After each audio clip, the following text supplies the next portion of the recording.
Hello, everybody, and welcome back to another day, another episode of 30 NSG. On today's show, we're going to be talking about Palworld climbs the Twitch charts and streamers discover content that's quite funny. We're gonna look at those. We're gonna look at the Square Enix. Can y'all stop comparing Foamstars to Splatoon? Sure, we'll stop comparing it. If you stop making games like other games, we'll stop comparing them to the same exact games. Okay. We're going to talk about Rocksteady founders have a new post. So this is the ex-developers that owned Rockstar Games, and they left Rockstar. I keep saying Rockstar. Rocksteady. The two owners that had Rocksteady left Rocksteady. Now they have a new company, and it's kind of ironic how they're announcing it right before Suicide Squad comes out by Rocksteady. We'll talk about that as well. If you guys like what we do here, we do this Monday through Thursday from 10 o'clock in the morning to about noon Eastern. We go over, read news stories, have conversations about it, interact with chat throughout the broadcast. And if you want to watch after the fact, you can watch the uploads that we do, the breakout videos that we do off of this live stream. So hit that like button, hit the subscribe button. If you'd like to go above and beyond that, become a member as little as $5. You can join our Discord, our general chat. You can submit stories. But if you want to partake in the rest of the Discord, it's part of a membership. So, all right. What's going on, Lurker? What's going on, Travis? Eclipse, Ford, Jesse Mack, Chief, Z, what's going on? Good morning, good morning. Travis says, I know this is almost here, but are you ready for Tickle the Justice League? Same joke every day. Still doesn't get old. Or does it get old? I think it's old. So I have some good news and possible a gift for you and the channel. Well, don't set my expectations. Don't set my expectations. Good morning, Chief. I'm gonna meet. Let's see.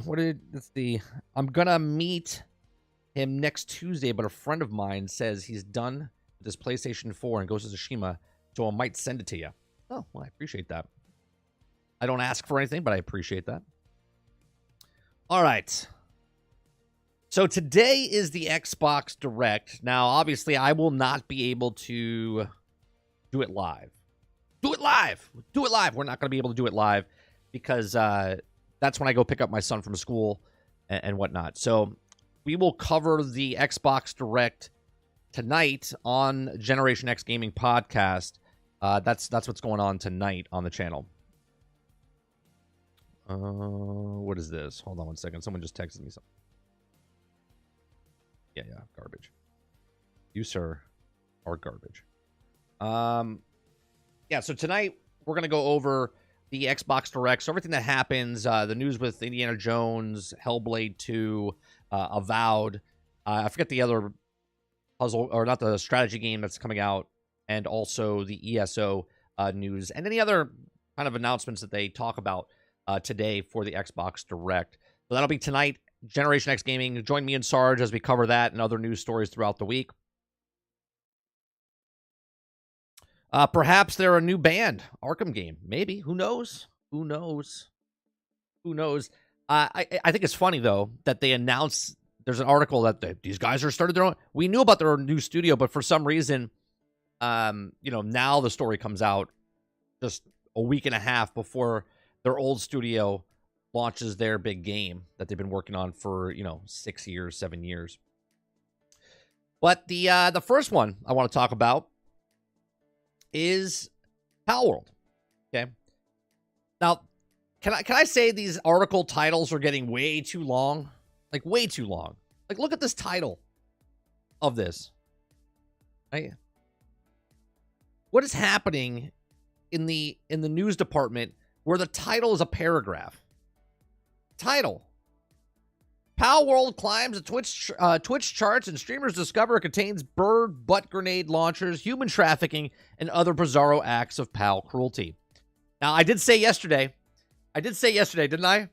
Yesterday when we were talking about this, I said, IGN's talking about child slavery and suicide squads. Yes, in this game, you grab eggs, steal them from their adult parents, and then make them into your slaves at your farm. That's fine. That's fine. Everyone's having a blast. All right. Let me start this. Hello, everybody, and welcome back to another episode of 30 NSG. On today's episode, we're going to be talking about Palworld.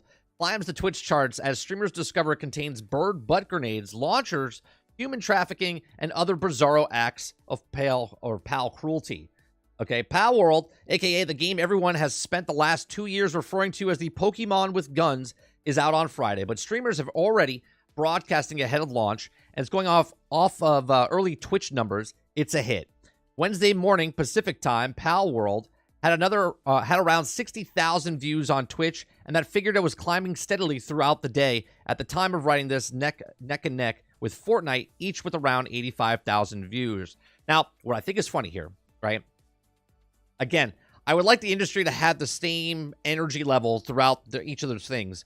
Starfield came out. It was a flop. Everyone hates it. Viewership was through the roof. This is a hit. That was a flop. It's amazing. Okay. Traffic is fairly well distributed across the healthy numbers of streamers. So Palworld's developers clearly haven't just paid for a few big-name sponsors to make the big launch. Though it does help that Twitch's fourth biggest star by followers, Spanish-Norwegian streamer Rubius, is currently broadcasting to some 21,500 people. Now, Palworld seems set to be a viral hit if developers were clearly angling for this, with every trailer depicting your pals being put to work in factories, armed with machine guns and slaughtered for meat. Streamers have begun discovering all other strange things they can do in Palworld, including here's one clip. Okay, here's one clip of human trafficking. Here you go. Let's watch this. Come on. Why aren't we playing? Here we go. But he doesn't want the items. Sell the guy? Wait.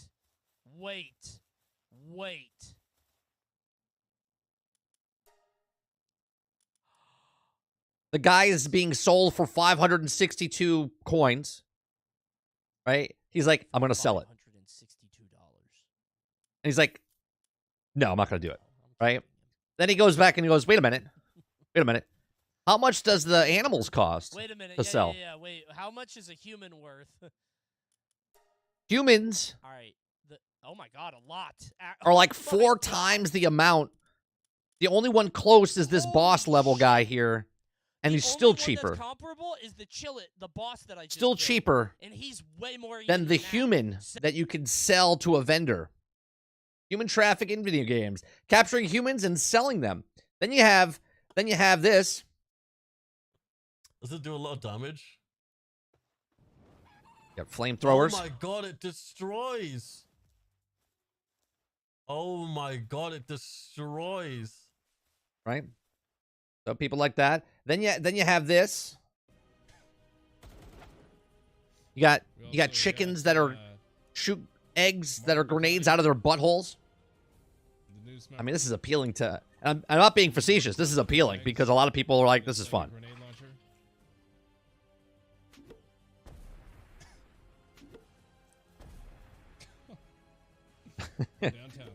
You have grenade launchers coming out of the bird's butt, and then this one I'm not sure what this one was. Oh, this is literally butchering people in the game as well, but that's just killing NPCs or whatever. So you could butcher the actual NPC in the game. I like how he blurs it out. It makes it better because he blurs it out. Wait, does that blur out? Does that blur out in the game itself? Oh, that's even better. I didn't think it would let me do it.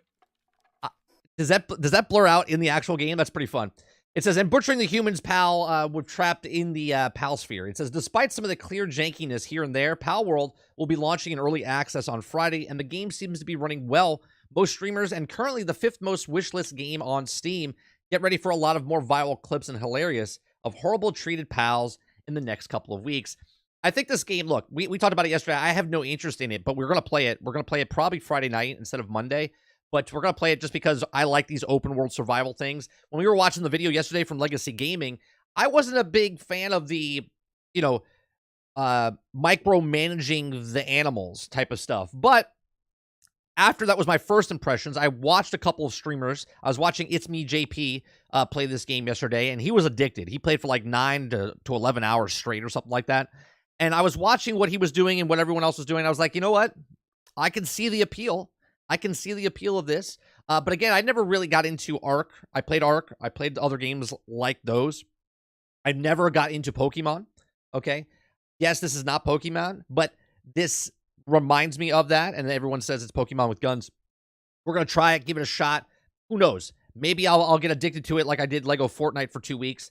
And we'll have some fun. I think that's just it, though. I think this game is pressing. And even though it's an early access, and it's also on Game Pass, and that's why I'm giving it a shot.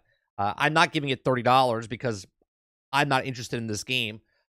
But I think it could be a little, I think it'd be fun. I think it'd be fun. And I think they're pressing down on the just ridiculousness of what you can do, of the different animals, the different skills, and the different, so I think this is a fun game. I don't think, when they say slavery and stuff like that, I think it's all a big joke. And obviously, it's a video game, right? It's a video game. I don't think it's doing anything else other than being ridiculous and being fun for people to do. I don't think they're trying to brainwash us in any way, shape, or form to be okay with this type of stuff.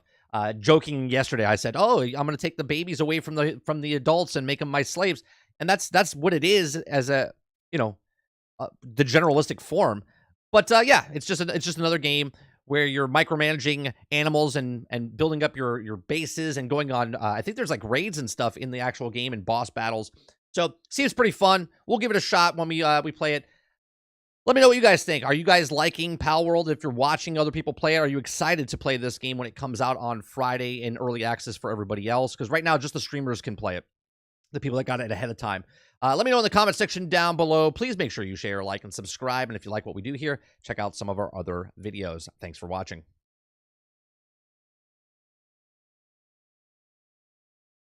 So what do you guys think? What do you guys think of Palworld? I think it's pretty fun. What's happening there with my? What happened to my chat there? What's going on here? What is happening there?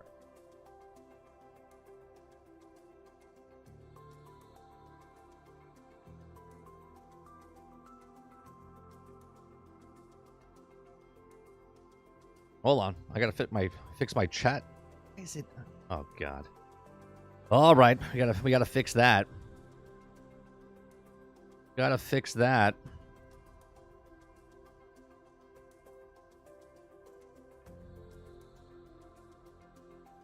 Was it 350? 25?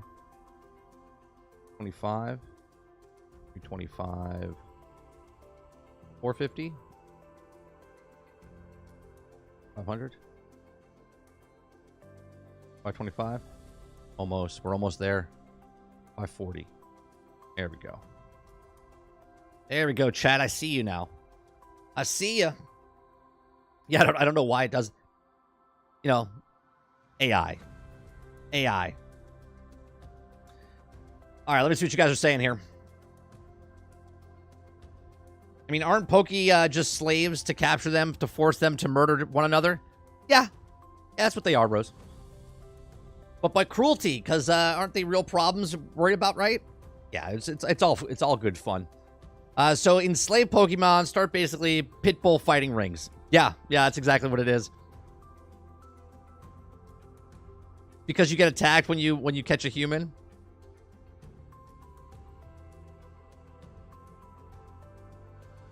Nothing tops the unicorn weapon in Red Faction. Is this game actually good? I think it is. When I was watching it, it seemed pretty fun, but it does seem fun with a group of people, right? And I'll play it with someone. So if people are playing it, I'll join your servers because I don't think I'm going to play it long enough to like make a server. Well, I think it's a shared server, but I'm not going to make a clan or anything like that. I'd rather join someone else's game, hang out with them, and do whatever than to do my own. Eclipse says, it's a game, it's fun, that's awesome. That's what gaming is supposed to be, entertaining. I mean, is it a human trafficking? It's Pokemon, right? No, there's actual human trafficking. Like you can collect humans as well, and you can sell the humans off. I don't know why. I don't know the context of that, but that's what happened. It's a mature version of Pokemon for the insane. My type of game. I hope not new Pokemon with guns. Not for kids, but kids who ask their parents to play it.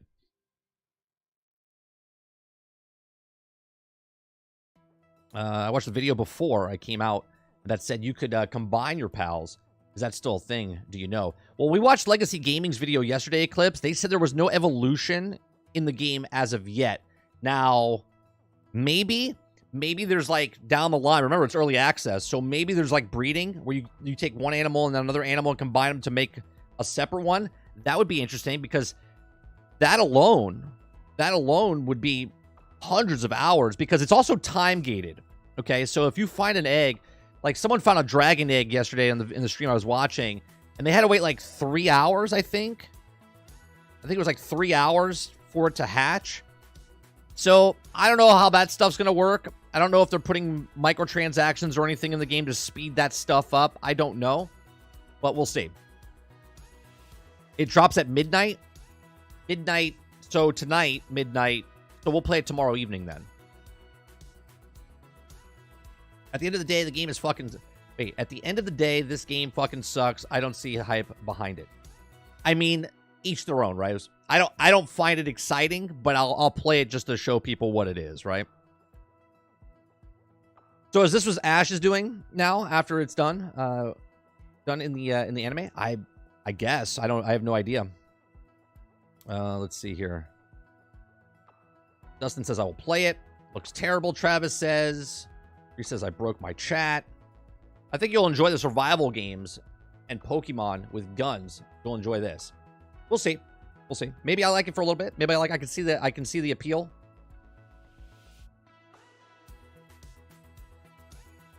So until Suicide Squad drops, I'll be playing this. What happened to Diablo? Water? What happened to Diablo or Path of Exile? What's going on, Mandalorian? PlayStation price hike seems like a problem. Problem for PlayStation people or people that don't have a PlayStation?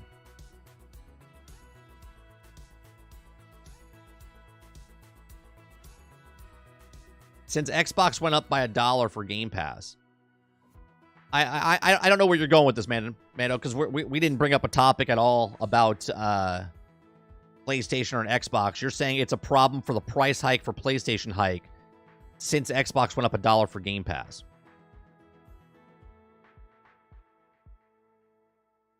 Go on, Kylo.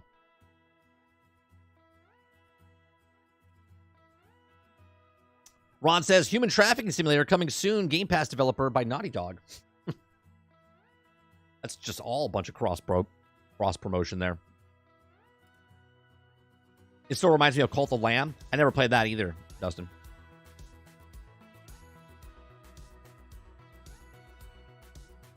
Give me a Mew type of PAL. A new type of PAL and watch the world burn. Oh, a Mew type of PAL. Create the entire farm of Mews. Yeah, I don't know that. I don't know the joke, so I don't know what that is, Krebsy. Your joke. Hey, I'll go back up. So is this what Ash is doing now after he's done with the anime? Is Ash a creature from Pokemon? Because I've never watched a show. Never. I know who Pikachu is just because it's a and Charizard, but that's about it. Never ever played Pokemon.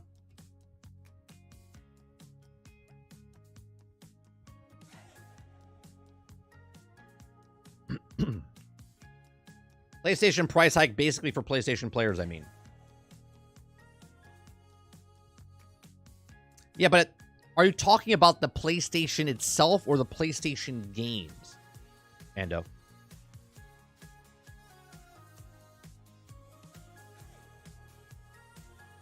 Yeah, I know nothing about it, Water.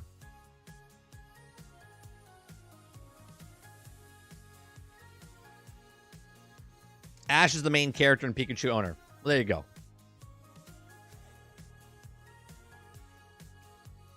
The guy with the red hat. Okay, the guy that throws the balls. Got it.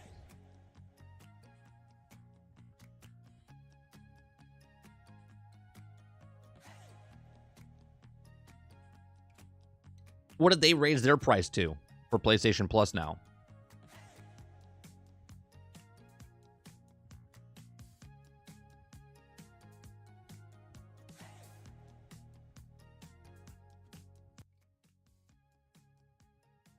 A little too loud music.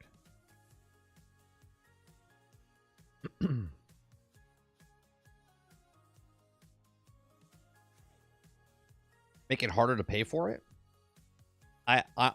Here's the thing, Mando. I don't know what the hell you're talking about right now. I know you're talking about a price increase, but I don't know the problem. I don't know the context. I don't know anything. You're just saying that PlayStation raised their price and it's a problem for PlayStation players?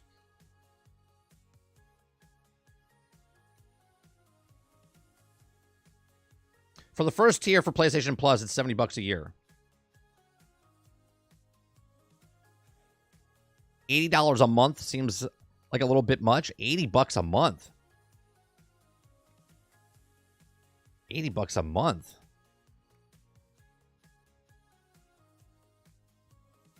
I think you're misinformed. There's no way you're paying $80 a month for PlayStation Plus.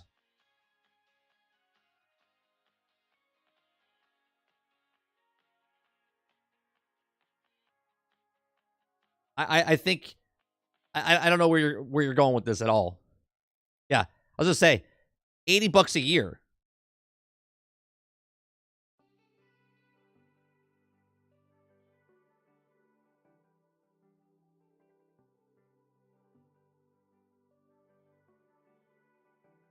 And even at $80 a year, do you think that's still steep?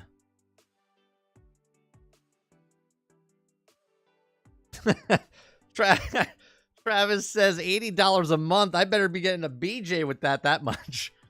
I think that's overpriced for a BJ, I think.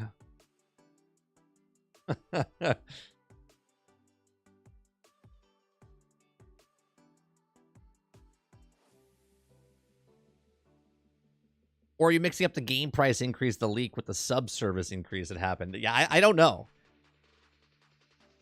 I mean, I'm chatting about it, but this is not one of the topics I picked. So, top tier, aka premium, is like $160 a year. I don't know where the $80 a month is coming from. That's why I'm completely lost. I'm also lost because didn't they raise it like months ago? And why are we talking about it now? That's like me getting upset about Hogwarts Legacy. Did you guys hear? Did you guys hear? Hogwarts Legacy is missing a mission. Is missing a mission in it. We don't get it for a complete other year. Oh, wait. That's only a couple weeks away? Oh, we're getting it now? All right, cool.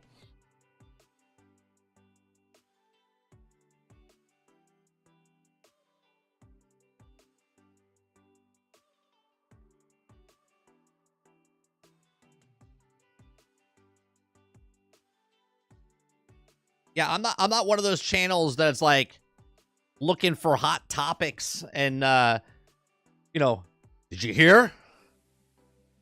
PlayStation fans, you're going to be paying, like, not what we do.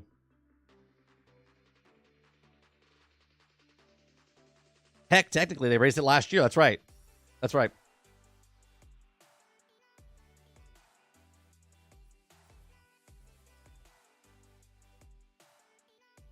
That's right, Eclipse. We are getting that mission soon. And if you didn't know about it, you don't have to wait that long.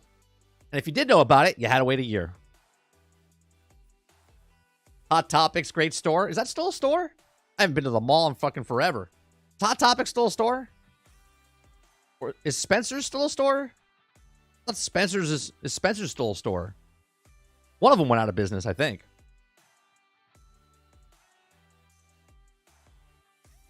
Sarge is not... Sarge is nowhere near goth.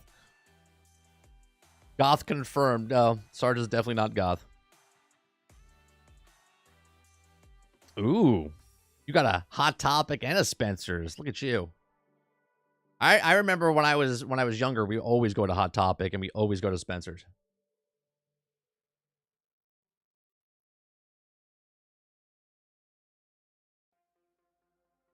Hey, Hot Topic has great band shirts. They also have like not anime stuff, but like cartoon like stickers and shirts and different things, you know, that like weird stuff that you wouldn't get anywhere else. I mean, where else could you go where you can get cool shirts and sex toys all in one shop? Yeah.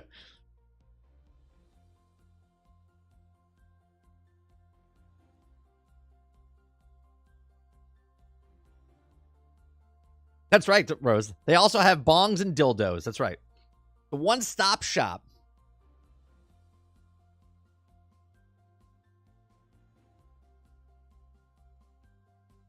Where else would you buy gifts for people I don't like? From your opinion for the beta, do you think Suicide Squad's going to flop or have success? Well, I think Suicide Squad's going to get fairly untreated. Okay? Untreated? No, unfairly treated. I got it. Unfairly treated because just like people are grasping for things that are not there for Suicide Squad, right? Like the IGN reviewer said, for the tech test that they played, or the alpha they played, they said that it's not Batman Arkham. It's got child slavery in it. It's got Fortnite buses, and this is not the thing they've asked for Christmas. I think people are looking at it. Here's a nice little stat, right? Let me bring up what people are playing this game for. I know it's crazy. Let me show you.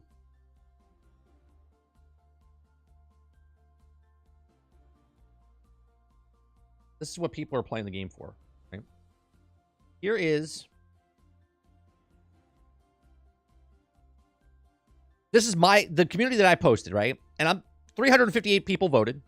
358 people voted. I asked them. I said, hey, I have a question for everyone. For those of you that are going to pick up Suicide Squad, Kill the Justice League, what is the driving factor for you wanting this game? Is it the single-player story, the looter-shooter part, the live service part, or all of the above? 28% of the people said the single-player story. Okay? The looter-shooter part is 9%. 1% likes the live service aspect, and all of the above, meaning they like all of that stuff combined into the same thing. So 89% of the people are playing this for the story / the entire encompass of this game, right? What people are upset about is that it's live service. They don't like it's live service, and they don't like that it's Batman, okay? Which is just stupid. So they're looking for things to hate on. They're looking to things like they don't like Poison Ivy as a child. They don't like, they're saying the map is empty. Okay, these are the same stupid comments that people made for like Starfield. Like the maps have boundaries, and the NPCs' eyeballs in the background that you don't even go up to and talk, they're just background. Their eyes are popping out, and like little things like this, right? They don't know how to, right? Gotham Knights got shit on because it was 30 frames per second, but if actually people played the actual game, they would actually know it's actually a really good game, right? Little things like this happen all the time because people are upset because they didn't make the game that they wanted them to make. But that's not how it works. You want Batman Arkham? You want the next great game like that? We'll make it. These guys made those games, and now they moved on to a different game. Here's the funny part about... We're going to have a story about the original people from Rocksteady that left, okay, after Batman Arkham and went to go start their own studio. If those people came out with a Batman Arkham game right now, people would be upset that it wasn't live service, or they would be upset about something else. Now, I guarantee you, these other guys that left, the owners from Rocksteady that made their own new studio, if these guys don't come out with a Batman Arkham game, they're also going to be pissed, because the guys that left, right, because that's the story people were saying, the reason they're doing this, the reason they left is because they wanted to make a Batman game, and these people didn't, they got forced. Like, the devs got forced into making this live service game for Suicide Squad. And then they left to go make their own studio. Well, I hope they're working on a Batman game, because if they're not working on a Batman game, the fans are going to be in an uproar. Not only did Rocksteady not make a Batman game, but now the new studio they're opening, they're not making a Batman game either. Now, maybe they are, but man, if they're not, they're just going to get shit on. Well, they should have made a Batman game. But I guess we'll see. I bet your Game Pass will, as well, Jesse, the lava lamps. What more do you need? We all had lava lamps. Back then, everyone had a lava lamp. If you didn't have a lava lamp, you're lying. You're lying.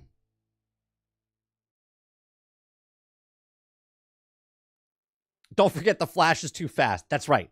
The Flash is too fast. Superman's going to be too strong.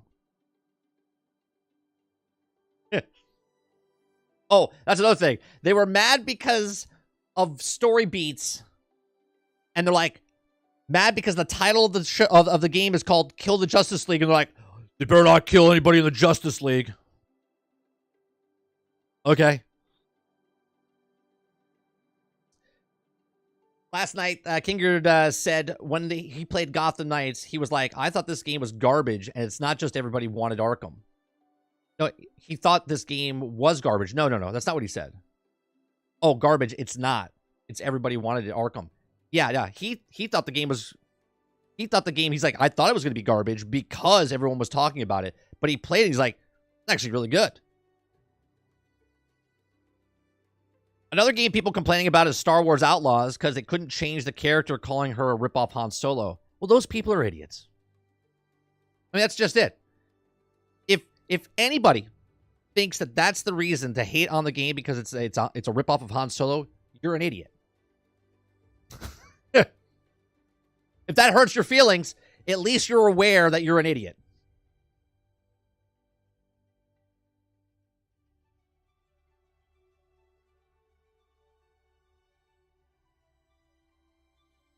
Yeah, Batman will be too smart. Yeah.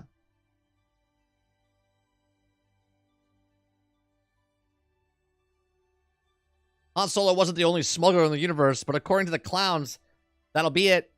Yeah, yep. The Hive Mind was wrong about Forspoken. I have nothing to say about Forspoken because I didn't play it. The game looked mediocre to me. And that's why I didn't buy it. It didn't look interesting to me. But it might be the best game ever. And someone might love that game. And then 10 years from now, I'll be like, remember that game, Forspoken? Man, I love that game.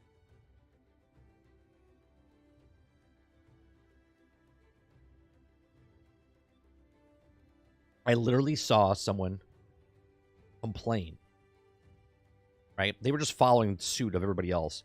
They were complaining that King Shark... Now, follow me here, okay? Follow me here. They were complaining that King Shark... Now, think about what King Shark is. One, it's a comic book game, right? Two, it's a character that's a fucking shark with legs and arms, and he can talk. Okay? And this person was arguing that it's so unrealistic that when he jumps, he kind of just flies and floats. And I was just like, okay. So you're telling me you can believe that there's a shark with arms and legs that can talk, but him jumping and flying, that's where you cross the line. Where it's, what the fuck is this? Right? Like, can we understand this? This is how bad people are, right? I'm okay with a talking shark with arms and legs that can shoot a gun, but I'm not okay with that character jumping high in the air and floating to jump really far.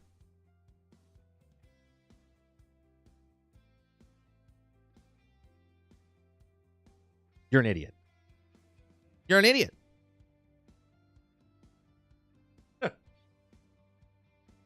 Another thing people are complaining about is how King Shark jumps higher than Hulk. Yeah. But one's Marvel and one is DC. So technically, Marvel doesn't exist in DC's universe.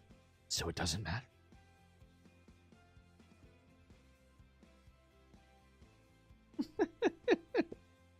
So stupid. You're okay with people from outer space flying around. You're okay with an Amazon woman with a truth lasso that's super strong. You're okay with a man who's the fastest person alive, that bolt of lightning. But you can't get past the shark guy floating in the air. Oh my God. Fucking morons. It reminds me of a story.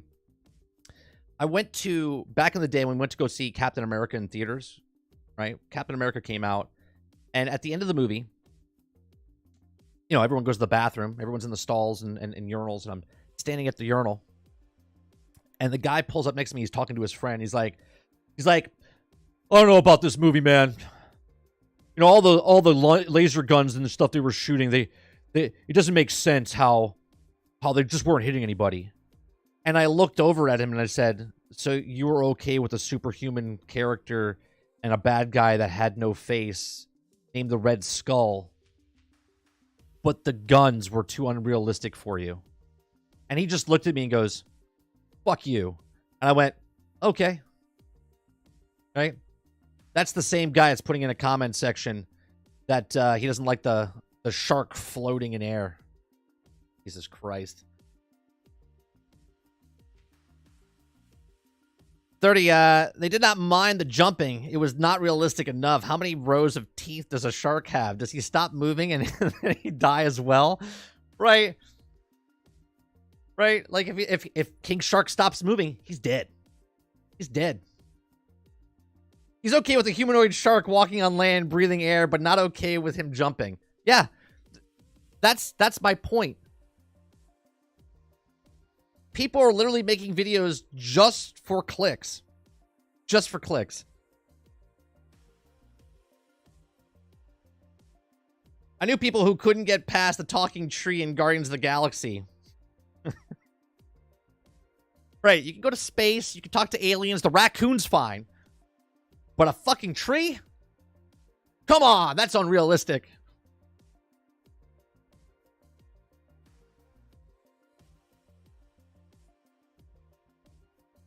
But that's not even their fault. They're not the ones that made the Hulk jump lower. Nobody cares about that, right? If people have an issue with this because they're idiots, that's exactly right, Travis.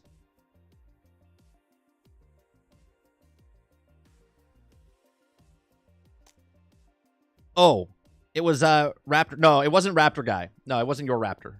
It was a much smaller channel, and much smaller channel. And he was just talking about all the articles of people hating, and then he started hating on it as well. And he says it's going to be a complete flop. And then he went into some points why it's going to be a flop. And then he started talking about King Shark. Isn't King Shark a demigod? Yeah, it doesn't matter about that. He's just upset that when he jumps and floats, that's what he's upset about.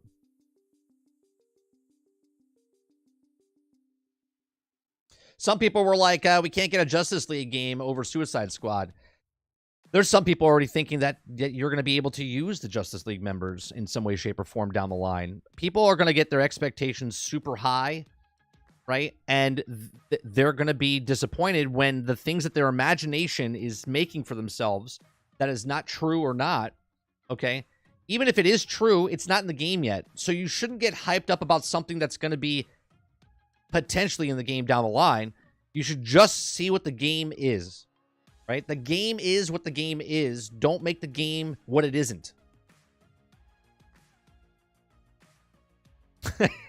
Seeker of the Matrix says, talking raccoon is adorable, but a talking tree is spawn of Satan. Yep.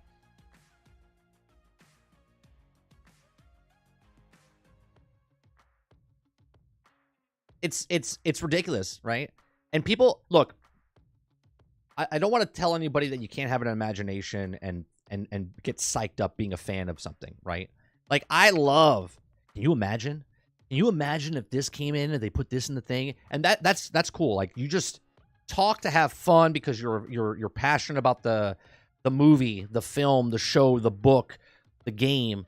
But you can't start believing your craziness things, right? Like, I can't, dude, wouldn't it be awesome if, like, Darkseid came down and started, like, bombing down the metropolis, and he came in, and then you had to fight him, and you had to fight Brainiac, and they were bowling. Imagine you could control Superman, and Superman, you could do it. It's like,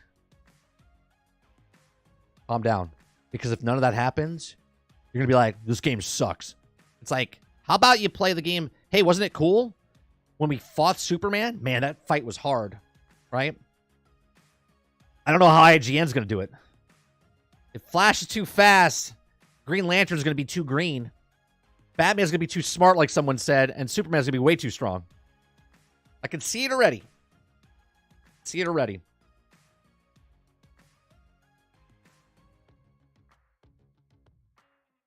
Travis, I'm proud of you. Travis, I'm proud of you. And I'm dead serious, right? You just said, I almost posted something I would regret. I'll say it in a DM. Say you thought before you typed, right? Travis, you're growing. You're growing. Come a long way in almost this year that you've been on my channel.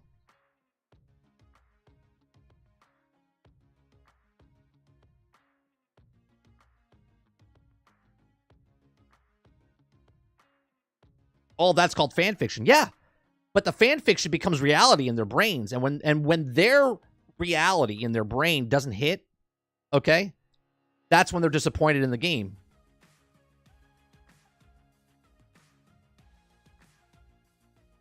Did you get that video I posted showing Batman follows you the whole time? Yeah, I watched Lejeune stuff.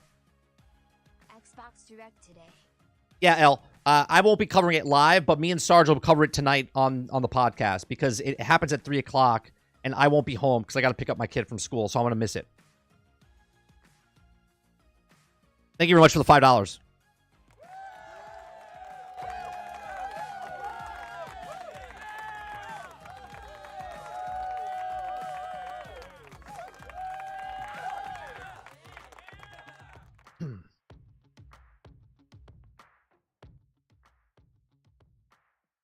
Let's see. Yeah, that's cool. Like that little thing that Batman's stalking you. Because think about the lore of that, right? Why is he following you? Because Batman plans.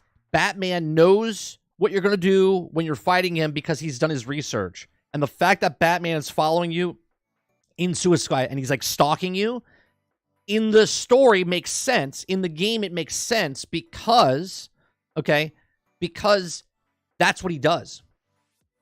Right? That's what he does.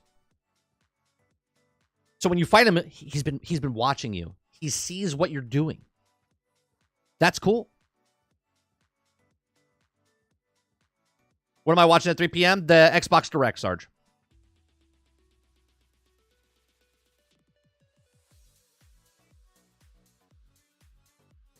Do you like Chitty Chitty Bang Bang movie? Are you talking about the Disney movie or are you talking about the porn? Yes on both.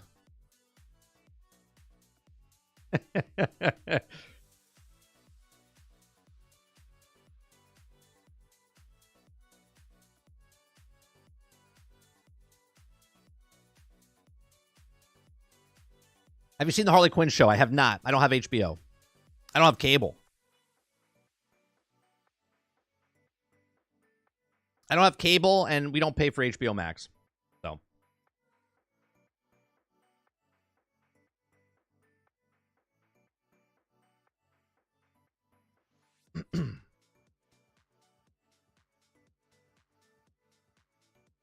Seeker says, Darkseid comes down, Skull fucks the Justice League is amazing, but the Flash is too fast, the shark can't jump high, crossing the line.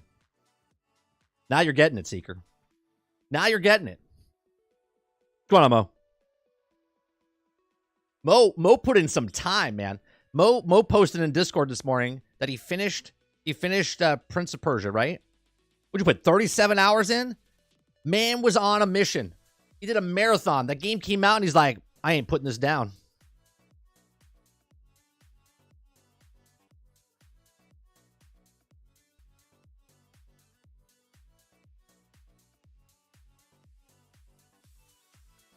Harley Quinn shows and funny moments. Haven't finished it.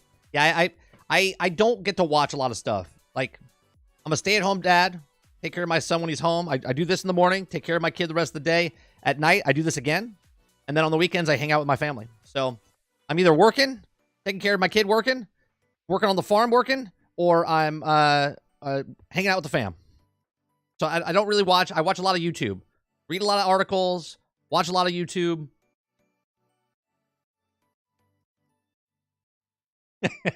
Water says 37 hours straight, powered by Red Bull.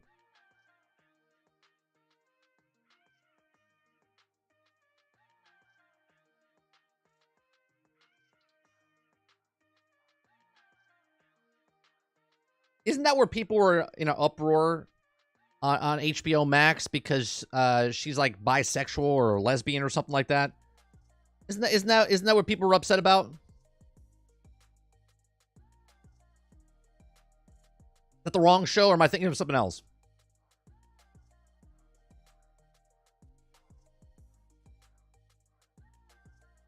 Robert Jones says, yeah. Okay.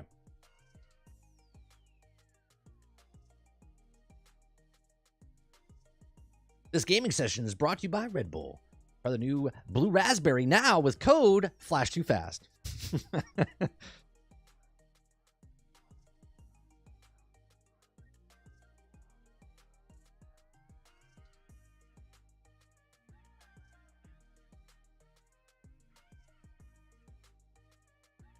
Who knows, 30? She's too bipolar to care. Why would you be mad at a Quinn Ivy romance? I wouldn't.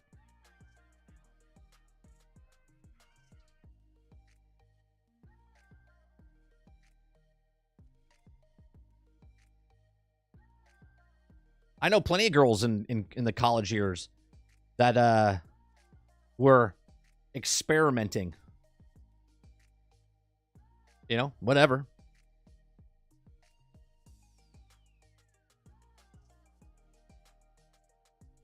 Wings are sold separately.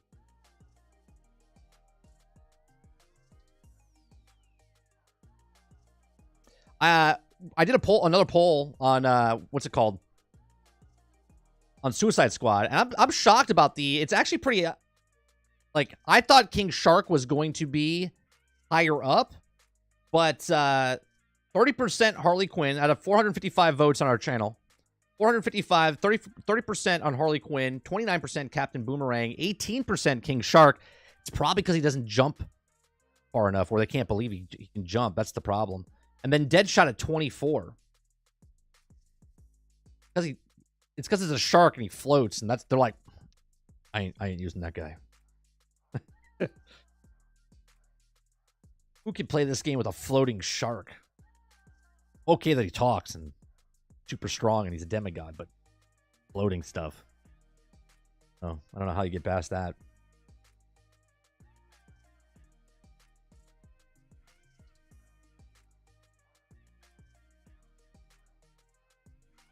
I think I'm gonna go Harley. I think I'm gonna go Harley as the first character, and here's why. Even though the game wants you to switch, because there's certain missions when you're playing solo that they get a boost because they know the certain person or the character of the mission that they're going on. They have like a rapport with them. So I think I'm going to switch through the campaign, but I think my first main character is going to be Harley, because I want to level her up as fast as possible. So I think, based off of the skill tree that I made, like I made a video and just did some research on, if you combine certain things, she's going to be really good at the higher end tier of that, right? Sort of like what I did for Hulk in Marvel's Avengers. So I think I'm going to go Harley first, and then because I thought I was going to go King Shark, but then I was looking at stuff and going, King Shark is a tank. I go, I don't know if I want to be a tank, right? Off the bat, like right off the bat. Then I was like, Captain Boomerang seems really fun. And I think the highest skill will be Deadshot at the end, right? Like, if you're a main Deadshot, you're going to be badass at the end, but you're also going to be flying in the air, and you're going to have to be really precise and whatnot. So I think he's going to be a harder... He's going to be a more rewarding character at the end, but I think Harley Quinn's going to be a little tougher in the beginning, and then she's going to be awesome by the end of the skill tree. But we'll see. We'll see.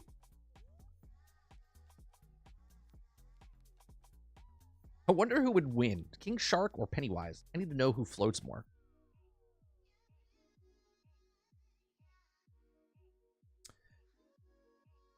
Towards a Deadshot, I get to the level up character by themselves, right? I get to level up characters by themselves. Yeah. Each character is leveled up by themselves. So 30 can watch her butt. You know, it's true. Whose butt? Whose butt am I watching? Oh, Harley. Of course. What am I going to be like? Nah, I don't want to check out I'm sorry, I'm a dude and I like asses. I mean, I don't know what to tell you. I mean, you think I'm playing the first Descendant because I like the shooting? I mean, come on. Did you see Bunny's ass in that game? You can't look. The reticle. The reticle might as well move down to her butt because that's where I'm staring the entire time.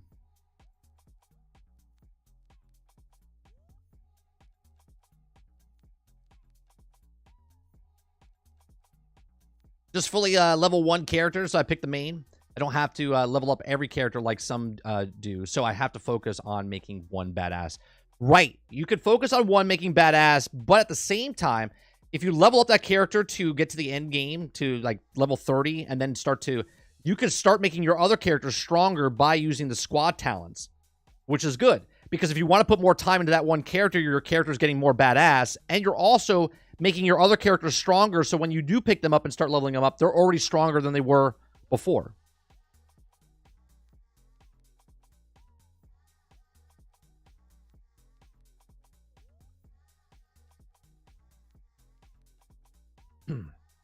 Some game companies complain that women look too sexy in games.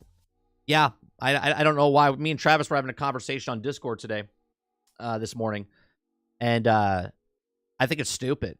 I think it's stupid because I would like you to meet the lesbian community. Okay, I live in the Florida area, right, Orlando area. We're one of the biggest populations of gay, lesbian, whatever. And most lesbians, if you want to call them, the slang terms like dykes or whatever, right? It might be offending somebody, but that's what they even like hot chicks, right? The more masculine women that like women like hot women.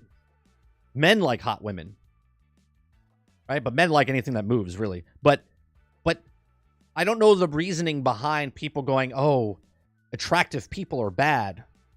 I mean, you're lying to yourself because if you never speak to somebody and there's a hot person standing next to a semi-hot person, if you didn't speak to those people, you're looking at that person.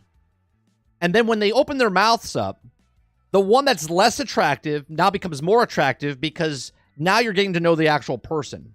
But visually, okay, right? Yeah, straight women like hot women, exactly, right? But now when you look at a person, let's go by numbers. Let's be real shallow here.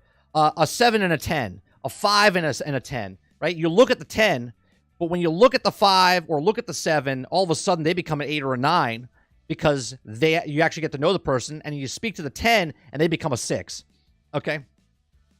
But looks do work. And you know what? I'm not talking to the NPCs in a video game. I'm just playing them.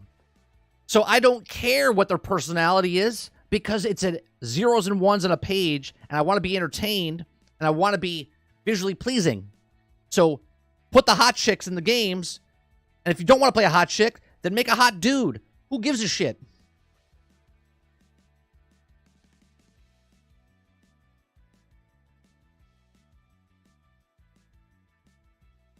Why am I intimidated about zeros and ones?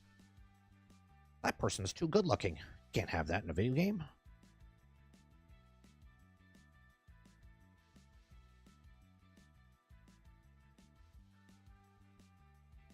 That makes women think they should look like that. But it's fine. All the men have six-packs and look like Greek gods. Right. Right.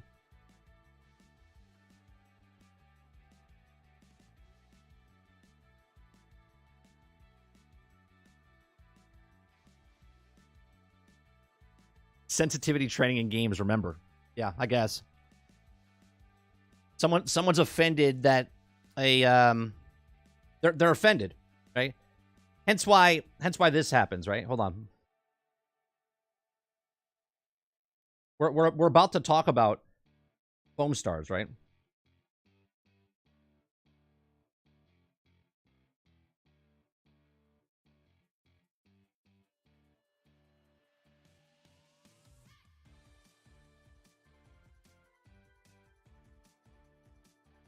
Are people intimidated by this? Right? Okay. It's a cartoon character. Are people intimidated because she's wearing a midriff and she's showing her belly and she's showing some leg? Oh my god. Right? Are people are intimidated by this dude, right? He's also got a mid drift on. Okay? Are we right?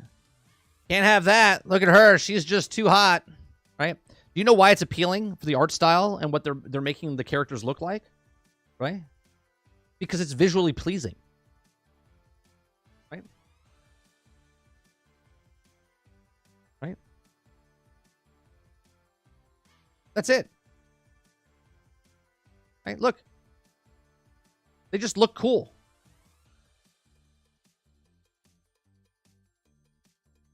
Okay? Why is that a problem?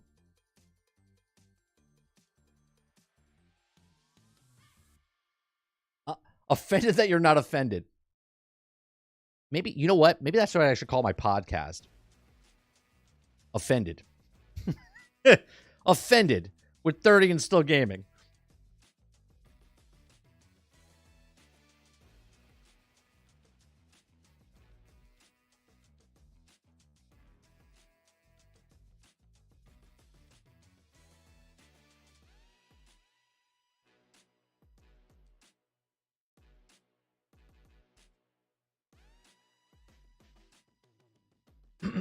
All right. Let's go with this next topic here.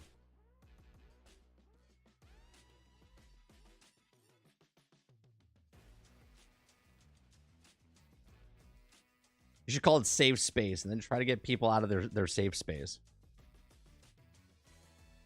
How does that make you? When someone comes into your YouTube channel and assaults you, how does that feel? You could tell us. This is safe space with 30 and still gaming.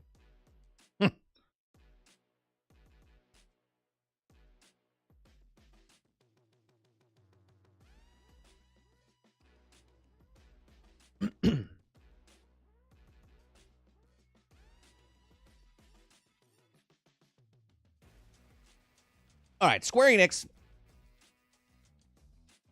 has a game called Foamstars that I'm not interested in. I don't have a PlayStation 5, but if I did, I still wouldn't play it. Okay?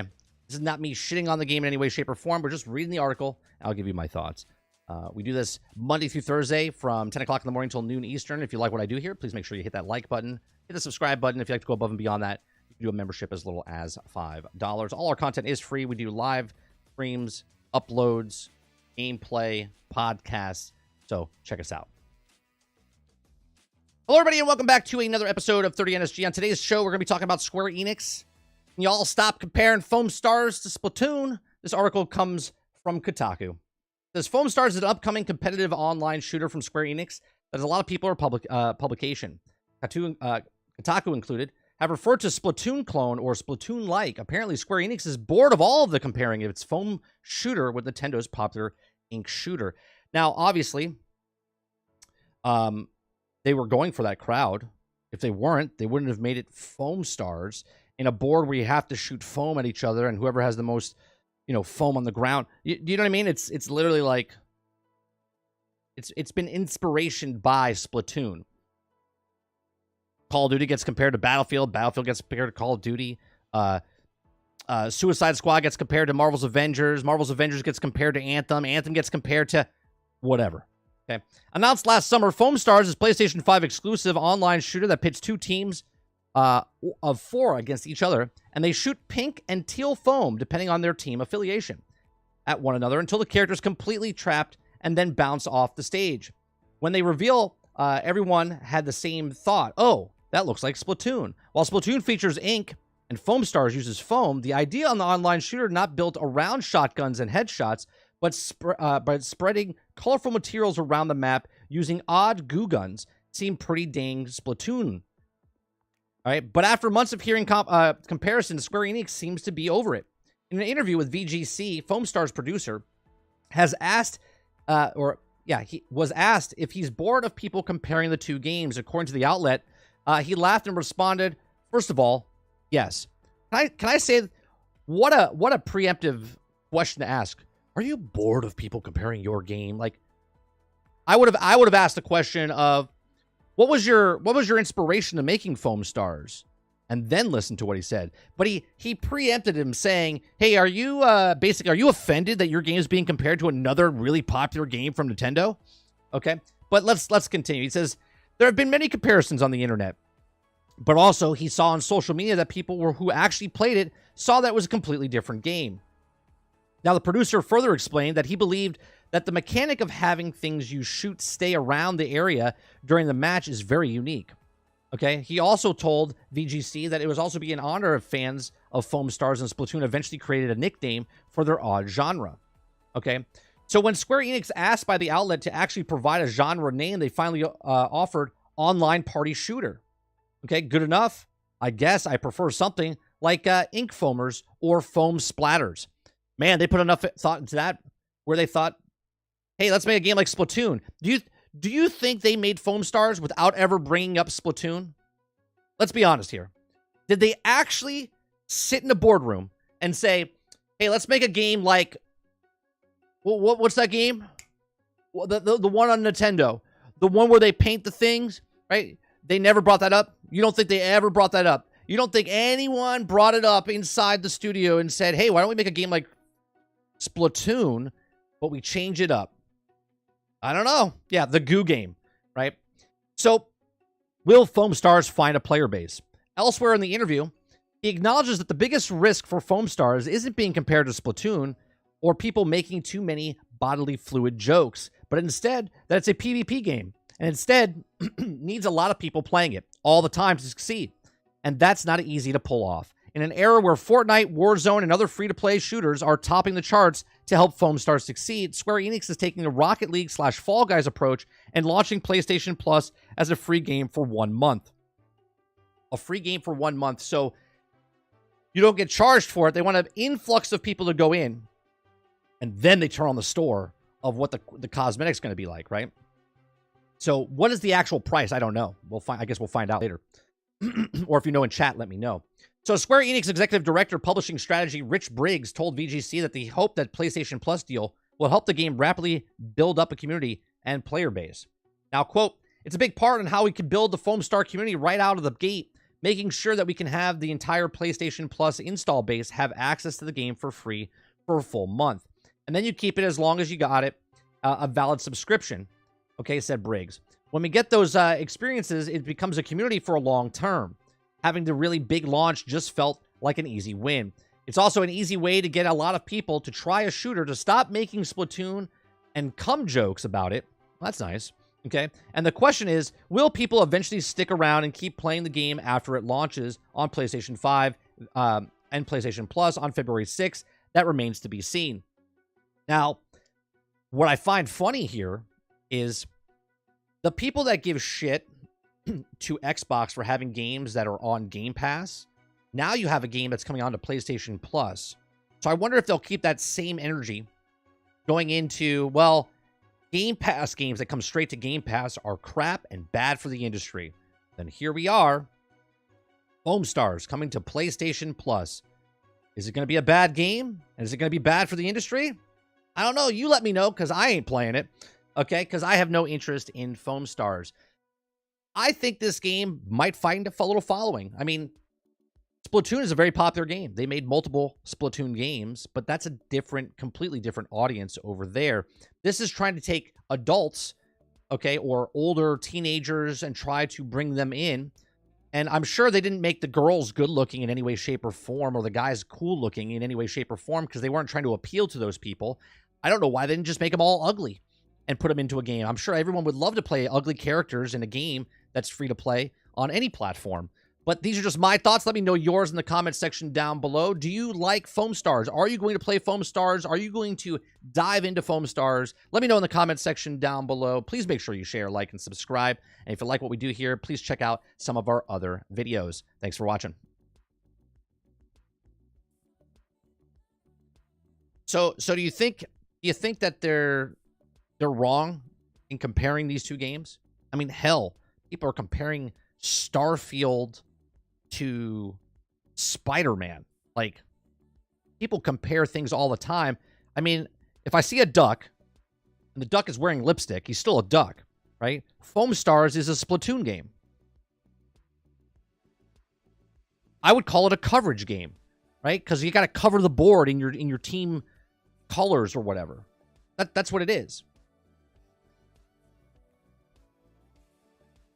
This game looks silly fun. My kid's super excited for it, so I'll try it. Nope, just got rid of the Western Division. Never went bankrupt. They also call Foamtoon. Far as I'm concerned, Foamtoon. Square Enix sold Tomb Raider to Embracer alongside Eidos. It's a goo game. They sold Crystal Dynamics and Eidos Montreal to the IP along with it. No, they definitely brought up Splatoon. Come on. That's what I'm saying, Rose, right? There's no way to go, well, we don't like our game being compared to that. Did you not bring up that game when you were making that game? What do you do in Splatoon? Splatoon is you have paint guns. There's different things. You have rollers. You have spray guns. You have like, I think there's like 3 different types of weapons or whatever, right? And you try to cover the board. It's a time-based thing. There's like grenades you can throw that splat paint. And whoever's got the most coverage of their color on the board wins. That's what Splatoon is.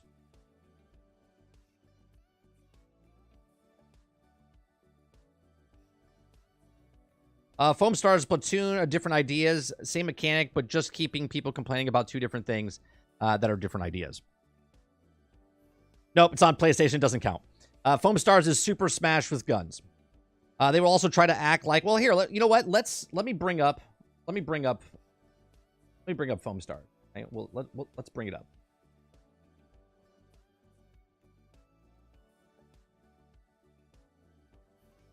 Let's look at some gameplay, huh?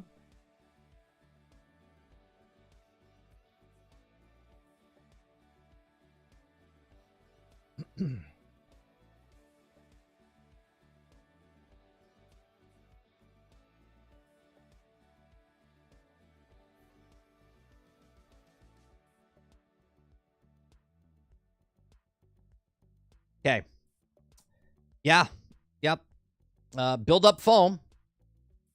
Slide on foam. Chill with foam. Bath, Vegas. Battle in 3 modes. Smash the stars. Happy birthday. And rubber duck party. Yeah, it looks like you put foam on it. And how do you win? Fight solo. Team up with friends. Switch up your looks. Show off your moves. It's party. Has it all.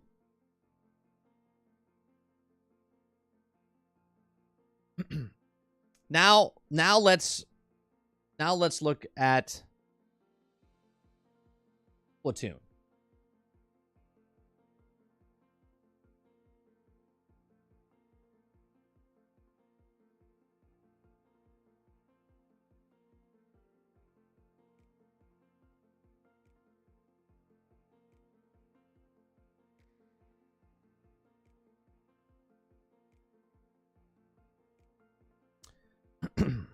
Right? So you're not shooting at the people, you're shooting at the board, and everyone's trying to cover different things on the board. In Foamstars, you're trying to cover the board in Foamstars to stop and knock your guys off the board, right? Like block them off and whatnot. In this, you're trying to cover the board. No inspiration whatsoever. Right? This seems like a different mode that I'm looking at here. Where's the one where you fight the other people? Where's the other people that are supposed to be running around the board with you? There's a whole team. Is he playing solo? Oh, it's a walkthrough. All right, hold on a second.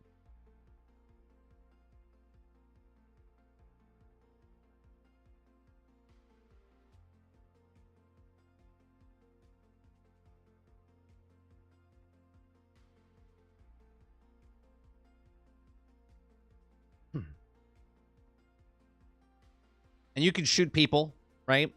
You knock them out, and they have to get spawned back in, and you're competing, okay? See? Look, I get to shoot people, I get to come back in, splatted by. So, what is the difference here? Right? What is the difference here? Well, see, we're making a game, and there's paint, and you shoot people with paint. But in our game, it's foam. Don't compare it. Don't compare it. Foamstars is completely different. See? Splat, foam. Splat, foam.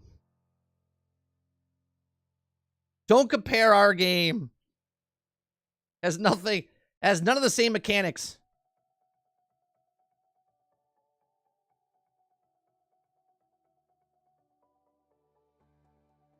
How dare you compare ours to that other game, Splatoon. Foamstars Traversal looks way more fun, but it's not Batman. That would be like the dev making a kart racing game saying Mario Kart was never brought up. Bullshit. Doesn't look bad to me. I didn't say it looks bad. I just said I'm not interested. One, I'm not interested because I don't have a PlayStation 5. I ain't going out buying a PlayStation 5 be like, this is the game. This is the game that I'm getting a PlayStation 5 for. That's not happening.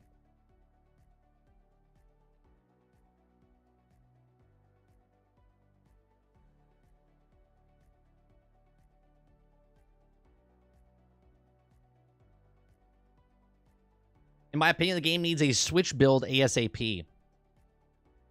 I 100% agree, right? Just like the other brawlers out there, like Smash Brothers, and then other games that come out, like the multiverses and stuff. If you want to go up against them, you have to get on the same type of platform. Now, Nintendo's a little hard because they don't want certain games on their platform, so their games sell more. But that's what PlayStation's trying to do, right? That's what PlayStation's trying to do. They think that they're, and I'm not saying they're wrong. They think there's a market that would play Splatoon that don't have a Nintendo, that they would play a Splatoon type of game over on their PlayStation.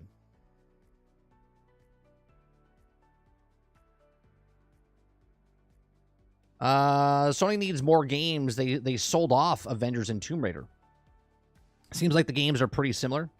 What are they talking about? Yeah, I don't know. Apparently Ubisoft says you don't own your games anymore. Yeah, did a video. Go check that out. We did that. We talked about it yesterday or 2 days ago, I think.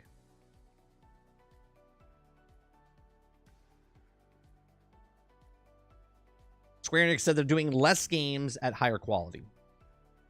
Didn't you say in chat you were buying your PlayStation 5 because of this game? That's right, Water. I did. I said, this is the game. This is the game I'm getting. I like Splatoon, so I might end up having a lot of fun with this. Oh, sure, Rose. But the conversation is Square Enix says stop comparing Foamstars to Splatoon. And I would be, if I was this guy, I would have been like, I would double down. I would double down and be like, yeah, we love Splatoon, and we would like to bring a game like that to our platform. That's what I would have said, right? We saw the success that Nintendo was having with Splatoon, and we decided to make a game like it. Right? Instead of going, don't compare our game to the other game that we didn't think of. I mean, that's just, come on, that's just silly. Just silly. Just be honest. Splatoon is a very popular game over on the other platform. And here at Sony, we liked what they did there, and we would like to make that type of game for our community over here. Done. Like, you're trying to make yourself better. Like, yeah, our game is much more refined than Splatoon. As you're, like, spinning your wine glass. Stop comparing our Foamstars to that other game, Splatoon. Like, what are we talking about?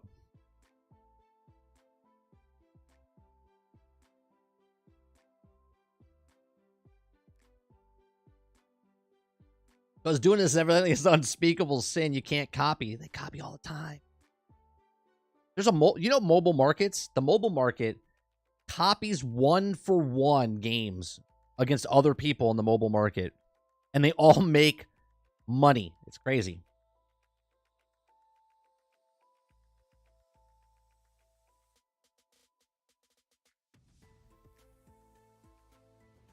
The kids that play Splatoon are grown up now. cleaning up their paint messes with soap. It's a sequel. That's great, Horseman. That's fantastic. That's true. They're grown up and they're like, I can't play Splatoon anymore. I'm 18 now. I can't be seen playing a Nintendo Switch in the schoolyard. What? Foamstars? It's with soap? Yeah, I'm in on that. I love Splatoon. This is just like Splatoon. Oh, they're telling me I can't think it's Splatoon. Okay.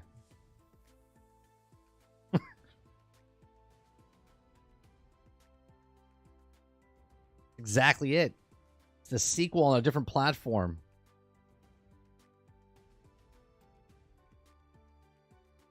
Apparently Capcom thinks mods are cheating now.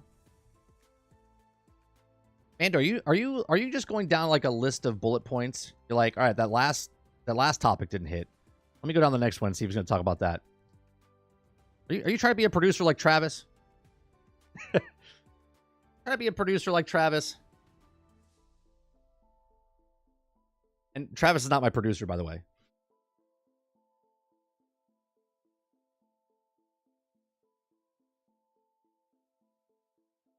Maybe this will help teach my kid to clean up this damn room. No. If you want to clean up your room, bros, you got to give them the game called Unpacking.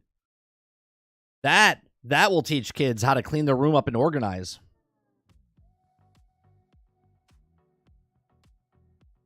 Power Wash is published by Square Enix, so Power Wash Simulator crossover? When?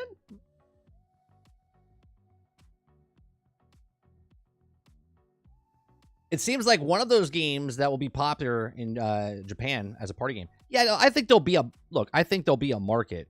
I just don't think it'll be a huge phenomenon. I think a lot of people are going to play this game on Twitch when it comes out. I think they're going to push a lot of people to play it to get that buzz going.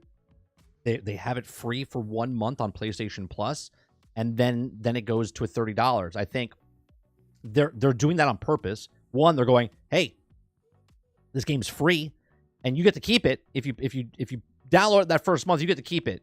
We're giving you that game for free. You want a sample? Right? Like that's what they're doing. And then once you get the free sample, it's on your system. So you'll always come back to it if you downloaded it. You'll give it a shot when they have a new season or new whatever. If it came out day one as a $30 game, it'd be a little bit of a hard push to be like, I don't know if I'm going to buy that for $30. Okay. But they give it to free and they're like, yeah, I'll download it. I'll play it. And then once you have it, you have it. It's a very smart move by PlayStation. Apparently Sony lost their mind with Foamstars. Discuss. Let's be honest here. I want to play a game. I'll just go outside and play paintball.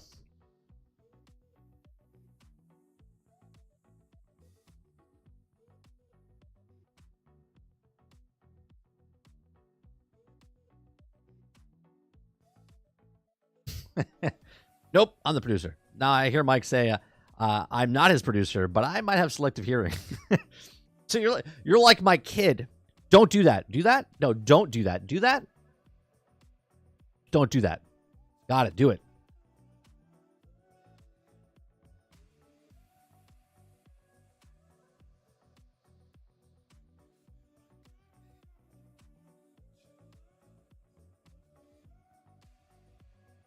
I'll buy that for $1. All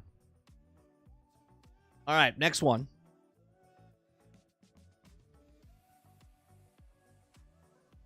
That's because kids know the parent just bailed them out. Actually, I have a good story for you.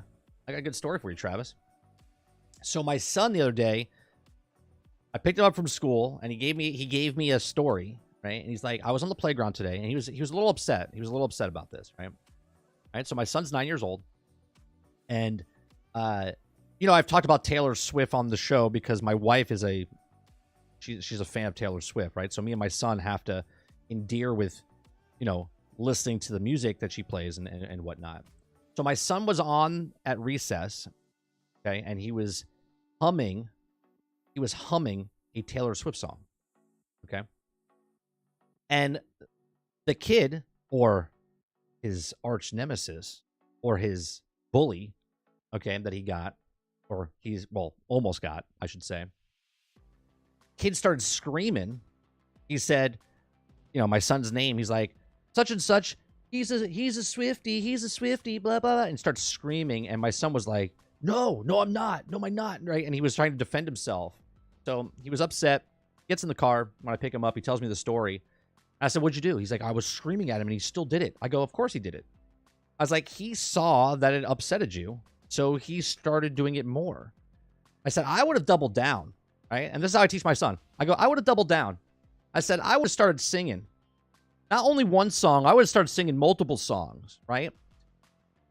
And what would happen is the girls on the playground would have came to your protection. And then the kid would look at you and go, oh, damn. Okay. And at the same time, I said to him, I said, well, the real question is, how did he know it was a Taylor Swift song? And my son all of a sudden goes, oh, that's a good point, Dad. He goes, it wasn't even a popular song. It's one of her less popular songs. I go, mm-hmm. I go, that means he's a Swiftie fan too. And my son just started laughing. So the next day, he went to school and the kid did it again to him. Right? And my son stood nice and strong and said, well, wait a minute. How do you know that's a Taylor Swift song? Your mom must be a fan too, and you listen to the music too. Kid, shut up. And then my son said, he went and the kid sat down. The kid sat down and then didn't say a word. Boom. That's the way I teach my son. Okay? I said, embrace. And I said, if a person picks on you, I go, show no remorse. Don't show anything. Don't give them an inch of space to go, oh, he doesn't like that. He's weak. He's weak. Just like, whatever, dude. And you just walk away. Or you double down and you go hard into the paint. Okay? Easy lie. I hang out with a ton of chicks. Duh. Go.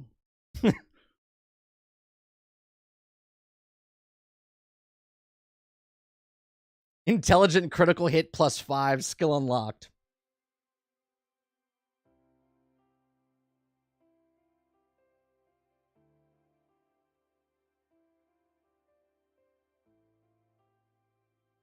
I get all the babes. They love Taylor Swift. It was funny though. He was you know how a kid, when they're trying to explain something to you and they're not crying, but they're on the verge of just emotions. And I was like, man, I would have doubled down.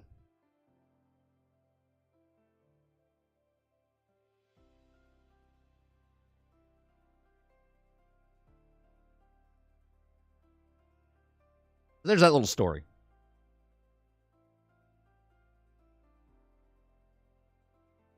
Because bullies just want trolls, bullies, anybody that just says something stupid.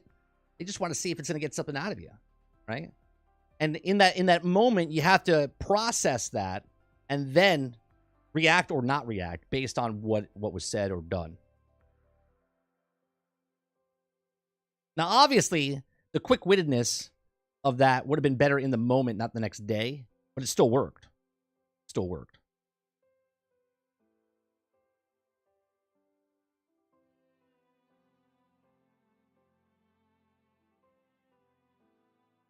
Hey, bro, North versus South, $5 Xbox. You know you want it. I love that game. I love that game. I don't know if I could play it, though, Sarge. You know, it's funny. I was just thinking about that the other day because my son was playing old games on the Switch, and he started playing Pilot Wings.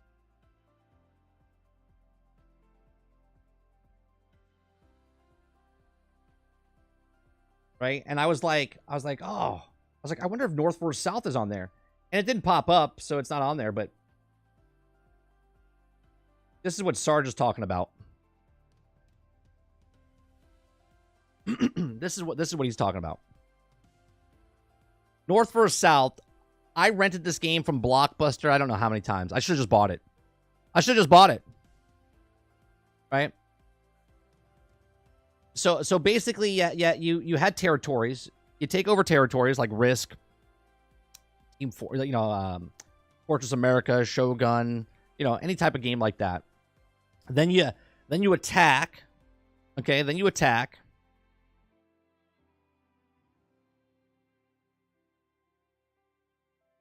Okay.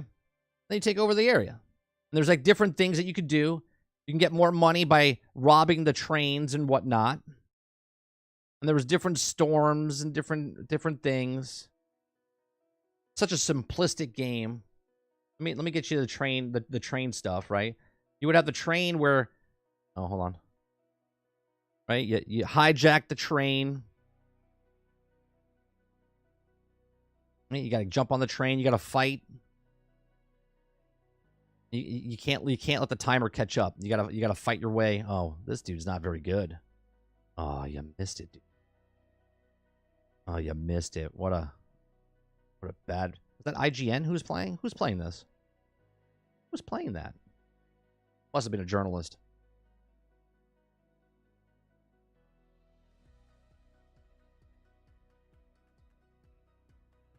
All right, so this is basically it. Right? And it's north versus south.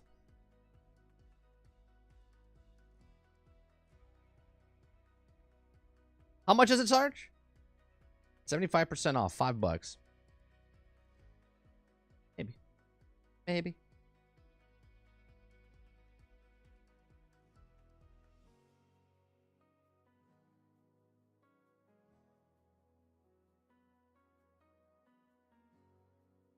It's a newer version. Wait, there's a newer version? Okay. North versus south.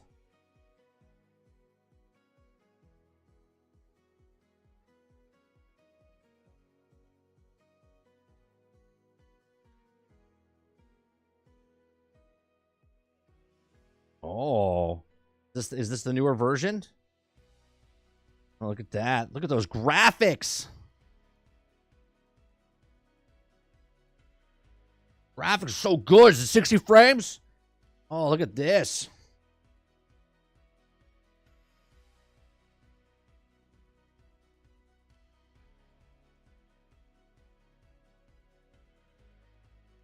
Oh, I'm picking this up.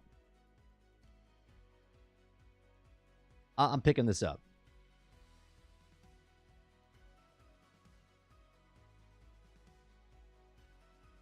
Oh, a first-person shooter. Oh yeah, dude. This is we're picking this up.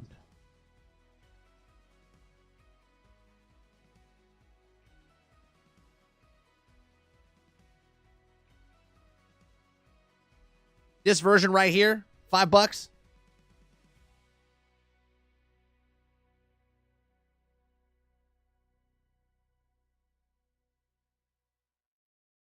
Ooh, and it's on the Switch too. Well, now I'm interested because maybe I want my son to play. If I get it for Xbox, yeah, he can download it. He can still download it and play it on his. Nice one, Sarge. Definitely getting that.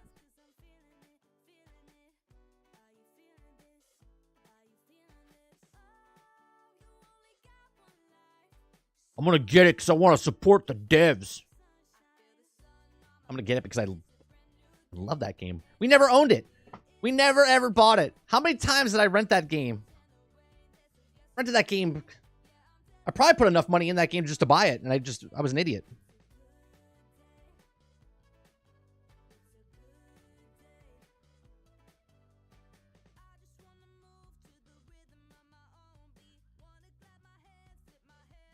That's a bad joke, Travis. Bad joke. All right. Let's go with the next story here.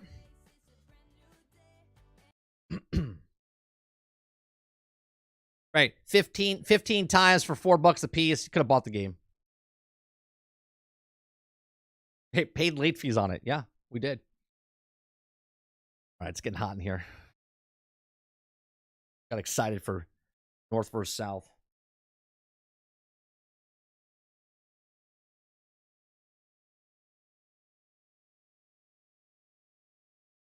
Okay.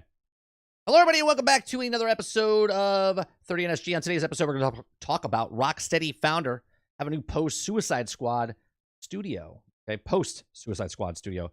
So, 100 Star Games is scooping up Rocksteady talent. So, Rocksteady Studios founders Stephen Hill and Jamie Walker have established a new development studio in London called the 100 Star Games, which is described as a AAA game studio startup that will consist of only 100 industry veterans and emerging talent. 100 Star Games has not been officially announced, but I think it has. But it's listed as a corporate data website of Endoli, okay? With Hill and Walker listed as directors, and according to the company's website, which appears to have gone live in October, is hiring and open positions. Now, 100 Stars also has a profile of the Great Place to Work website, which indicates that it has around 25 employees and describes the studio ethos to create a small team of only 100 industry veterans to emerge talent who also committed to crafting cutting-edge gaming experiences that inspire to captivate players worldwide. It appears that the 100 Star Games founders are bringing some of their collective colleagues from Rocksteady with them. A handful of lead developers and director level X Rocksteady employees have left Batman Arkham Studio in recent months to join an unannounced studio, according to LinkedIn profiles Polygon has reviewed. Now, Polygon has also reached out to 100 Star Games to comment on the studio's founding, but the company has not responded to multiple requests. So Hill and Walker left Rocksteady Studios in 2022 after more than 18 years of the company and in the midst of the development of Suicide Squad Kill the Justice League. Now, Hill, and formerly Rocksteady's creative director, while Walker served as studio director, their departure from the studio sounded amicable, and also Rocksteady founders announced their plan to hand over the reins and for us to start a new adventure together in games. At the time, Warner Brothers Interactive Entertainment president Dave Hayden implemented that the departure shouldn't worry Rocksteady fans, as Suicide Squad Kill the Justice League was nearly finished. We have the utmost respect and gratitude for Jamie and Stefan and wish them all the best of their new endeavors. And we, like many fans, we look forward to doing what they do next. Now, since Hill and Walker departure from Rocksteady Studios, Suicide Squad Kill the Justice League has been heavily delayed. It was also originally slated for 2022 launch, and it will finally be released next month on February 2nd. Now, fan responses to Suicide Squad Kill the Justice League has rocky since the game's unveiling of Warner Brothers DC fandom event. More than 3 years ago, many longtime fans of Rocksteady's single-player Batman games have bemoaned always online multiplayer games as live service structure.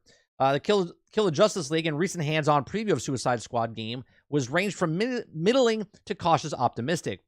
Now, how 100 Star Games will differentiate itself from Rocksteady Studios remains to be seen, but it already seems apparent that the new studio is dreaming smaller based on its company's ethos, and 100 Stars will theoretically grow less than half the size of Rocksteady, which boasts over 250 employees. That may signal to return to a single-player narrative games that Rocksteady put Rocksteady on the map. Here's the thing with this, right? So this is not officially an announcement. This is like a rumor of their website and whatnot. But these two guys, when they left, these are the two guys that we're talking about here. When they left Rocksteady, everyone was like, "Oh, what's happening?" And that was the catalyst of why Suicide Squad Kill the Justice League is going to suck. Because these guys left. Why did they leave? They left because they didn't want to do the live service game. And that 100% might be true. Okay?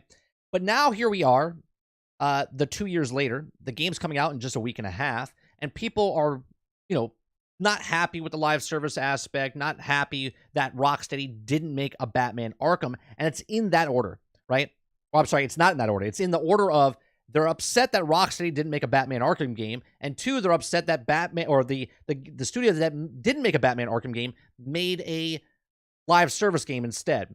Now, a lot of people are thinking that the game's going to suck because they're going to not do the Rocksteady what they're known for the single-player aspect of it. And they're going to diminish that for the live service aspect. And I say that they're going to keep exactly what Rocksteady does in the past for storytelling, and they're going to add to it to make it as a comic book game. Now, again, I don't think live service is meant for all games, but I do think it's meant for certain games. And I think superheroes, and my channel, I've always talked about this, superhero games are prime real estate for live service games. Comic books in general are a live service type of mentality where you buy the issue, you read the story, you buy the next issue, it connects the story, where other games like this, it would work out. I said it for Gotham Knights, it should have been a live service game and add more case files, add more bad guys to fight, add more story to the event. And that's what this game is supposedly doing. DC Universe Online does it the same way. Marvel's Omega did that. And then Marvel's Avengers was doing that until it failed. Now, these guys making 100, what was it called again? 100-star games. When they come out and make their first game out of leaving Rocksteady, bringing other Rocksteady former employees over, and they start making their first game, everyone's going to be like, well, you're not making a Batman game? And right now, that's unfair. Okay? They might be making a Batman game. They might make another superhero game. They might make no game whatsoever that's even connected to anything superhero. But because these two guys left, that's the reason they didn't get a Batman game. And now that they have their own studio, they better make a Batman game because these people are going to be upset if they don't make it. I think it's silly, but you know it's going to be true when it happens, when they first come out and announce their first game, and it better be a Batman game, because if it's not, they're going to be like, well, it's their fault, and we want our Batman game. These are my thoughts. Let me know yours in the comments section down below. What do you think? Do you think 100 stars games is going to make a superhero type game? Do you think they're going to work in that genre, since that's what these two guys did very well when they were with Rocksteady? Or do you think they're going to try something different? Amazingly, trying something different. Maybe that's why they got out of Rocksteady. Maybe they didn't want to work on DC anymore. Let me know in the comment section down below. Please make sure you share, like, and subscribe. And if you like what we do here, make sure you check out some of our other videos on this channel. Thanks for watching.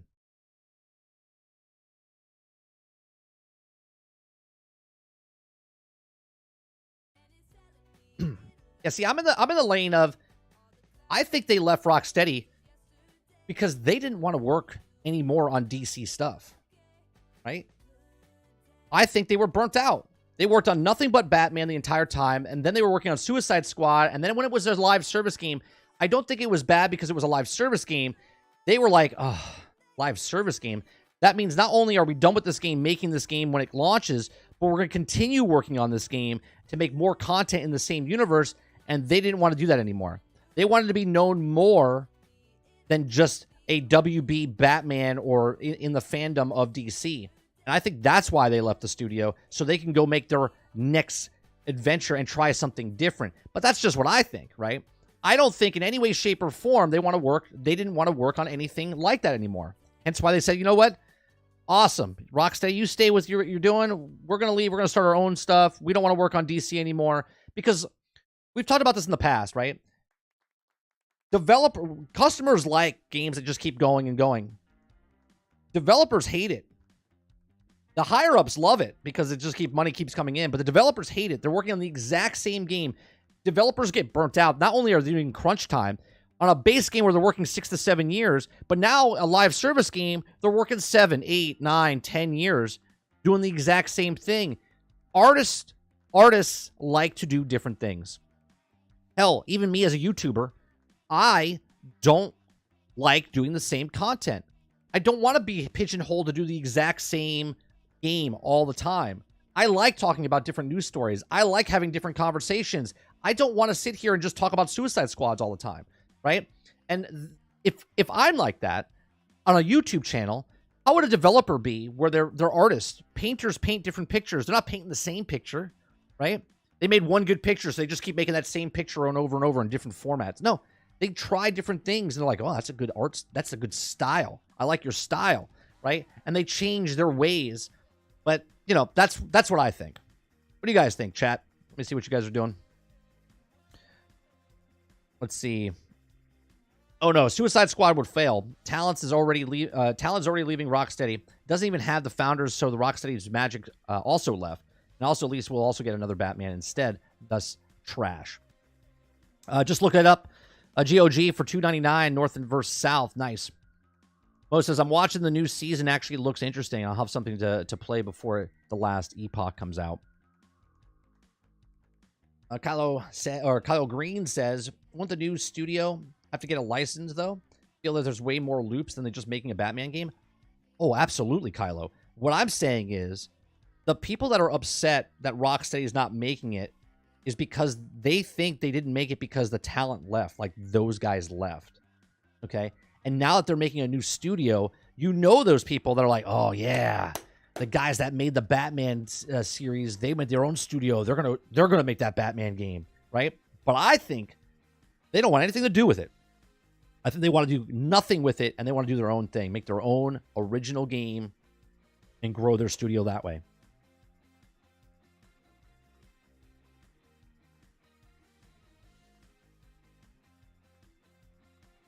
I doubt they'll make a superhero game. I mean, why would they leave WB, the people that own Batman, to make a damn Batman game? Again, I 100% agree. I'm putting it in the format of the people that will complain think that that's what's going to happen. They're like, oh, yeah. These guys are making their own game studio. They're going to make the Batman game. A minute 30. You just want to talk about Destiny again. 100%. 100%.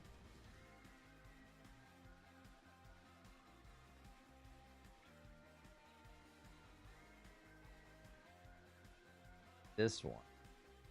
17.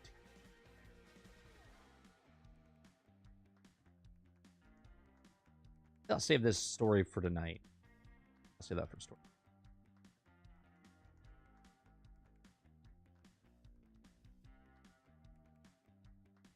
When Destiny 3 drops, he'll be back.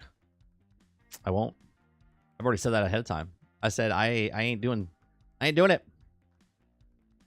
it. I am detoxed. I have no Destiny in my system. I don't even get excited when I see their stuff. I have nothing. I have no love anymore for that game. I gave all the care in the world for that game for years, and now dead to me.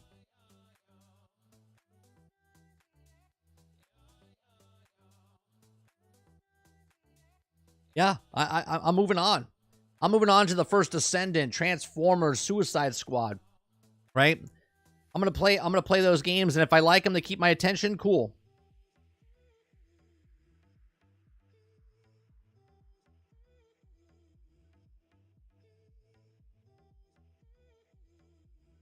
I ain't going back. Ain't bringing me back in that.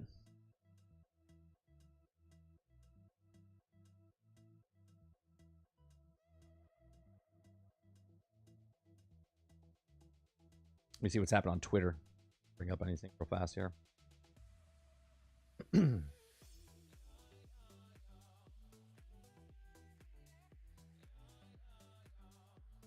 Let's see.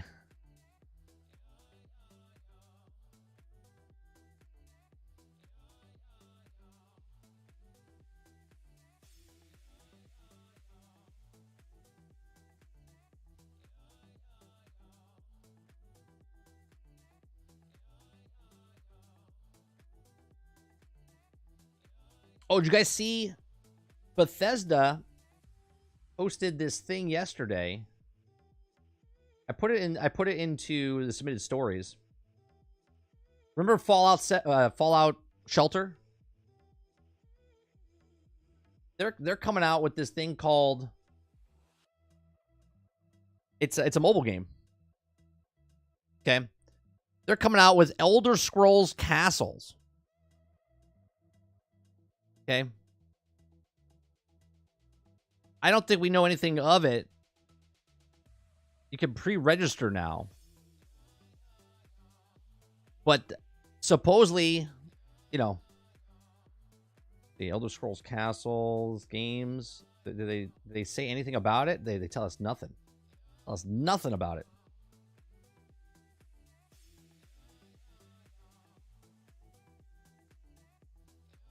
They might say something today during the ESO stream afterwards. Right? Don't sleep on that. Right? Fallout Shelter was a hit. And I'm not being facetious. That thing was a monster when it came out 5-6 years ago.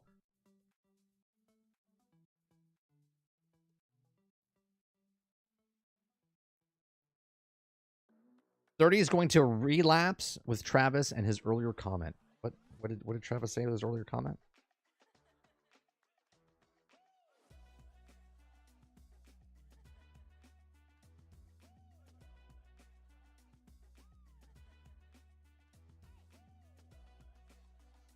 I was in high school when Shelter came out. Everyone was playing that.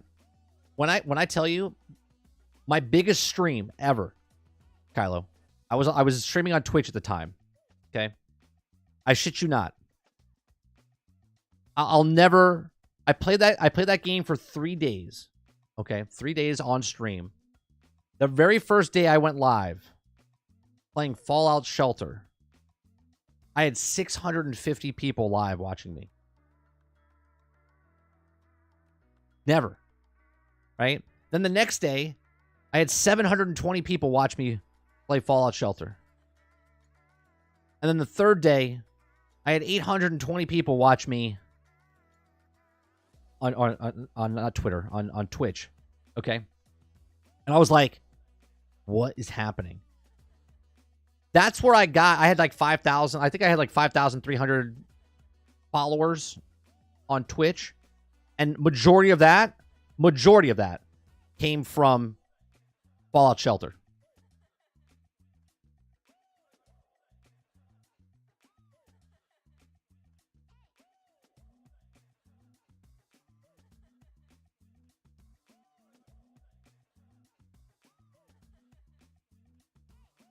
I'm not a mobile game fan, but just shows how popular it is even 10 years ago. Yeah.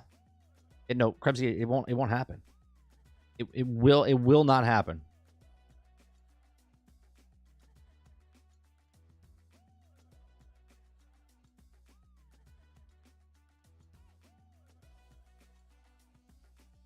Twitch is evil. I mean, I don't like the platform. I didn't even like it when I was on it. When Mixer happened and I moved over to Mixer, I liked Mixer much better. It won't till it does. No. Let me show you. It will not happen ever. I will never, ever play Bungie Destiny again. Not gonna happen.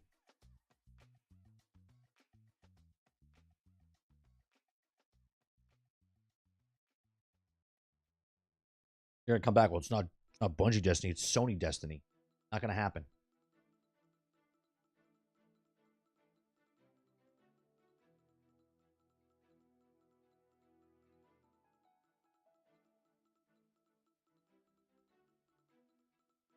The fact that people play Destiny 2 is a crime. How can you support a game that's past couple of years have been nothing but lackluster expansion with nothing going on for it at all? Same.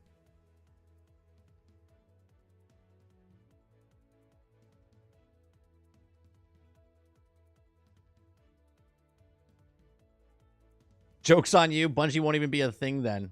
How's that a joke on me?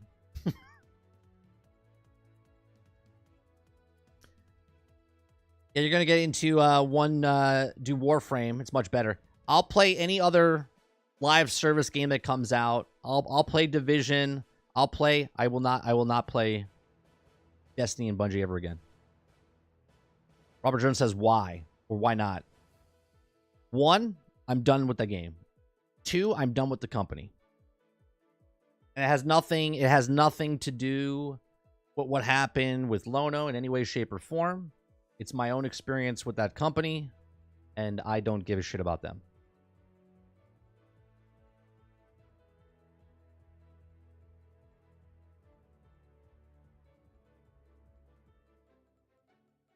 I'm still playing weekly. I don't know what's wrong with me. Nothing's wrong with you. You enjoy it, enjoy it. Conversation I'm having is I will not be playing it. I won't play Destiny 3. I won't play Destiny 4. It'll be the best, greatest, latest game in the world. I will not be playing it.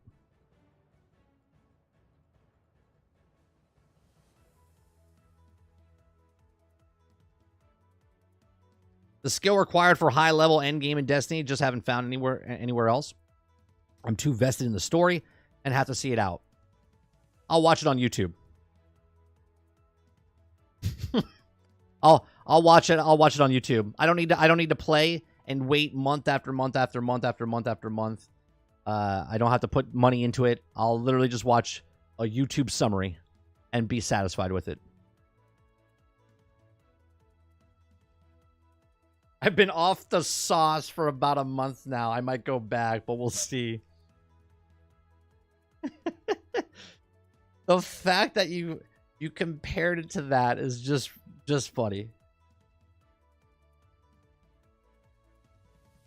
Like Dave Chappelle, his skits back in the day. I gotta play.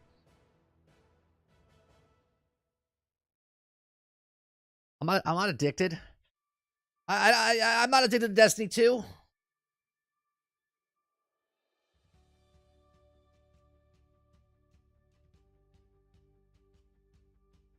I play very rarely. What happened to Lorna ruin the game for me? Assholes in Bungie. Hopefully they get canned. Sony takes on. It has nothing to do with that for me. You gotta remember, I'm a small streamer, but I was in the circle of Bungie and the content creators and everything that was then, right? And I didn't like the community. I didn't like the community it was. I didn't like the developers that were there. I didn't like the company it was us. They lied to us. Now, I had conversations with Luke Smith and stuff like that, but I think certain people there were very nice and kind, but then there's other people and the just the company itself. I'm good.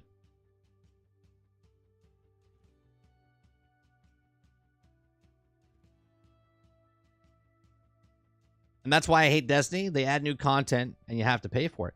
I'm okay paying for content. I actually prefer to pay for content.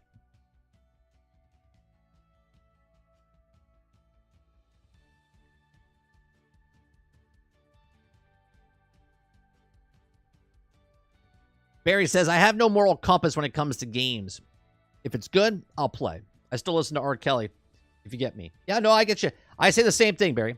Right? I don't hate Destiny. I love Destiny for the time I played it. I'm just never going back. I enjoyed it for what it was, and I'm just done with that company. Right? I say examples all the time. I said that Tiger Woods could do something horrific, but I'm still a Tiger Woods fan because I watch him for golf. Right?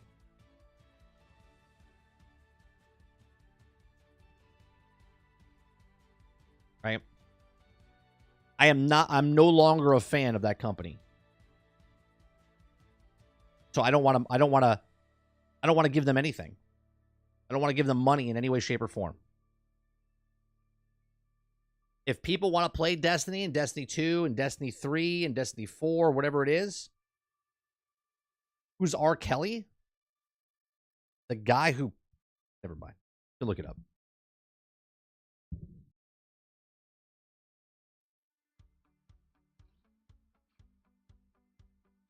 Destiny still needs to just cut out the PvP out. I think they'll never do that. I mean, they might because they're making Marathon a separate game.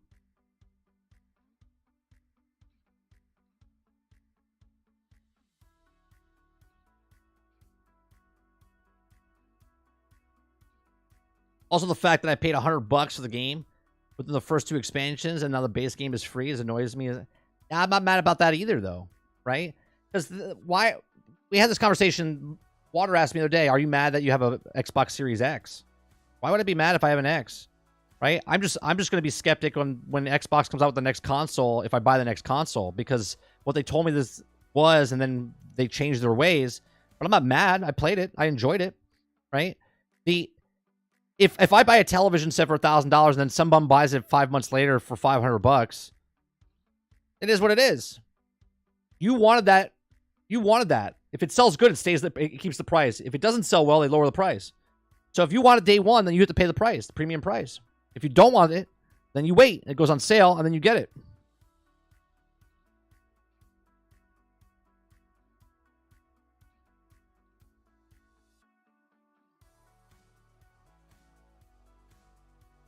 PP is also a remix edition of the song about pissing. Yeah, that's right. It is what it is until it's free. Okay, what's the time frame, right? You said 2 expansions and now it's free. What was the time span? A year? 2 years? Like, people just bought Avatar Frontiers of Pandora for full price. Right now you can get it for like half price. It's another reason I tell people don't buy something day one. Don't pre-order it. Don't buy day one. Don't buy week one. Don't buy month one. You got plenty of games out to play, but if you want to keep up with the Joneses and you want to be with in the communities of certain games, then you have to buy it day one. You shouldn't feel upset because you purchased it and played it. If you like it, you like it. Now, if you feel burned about it, then you got to learn a lesson.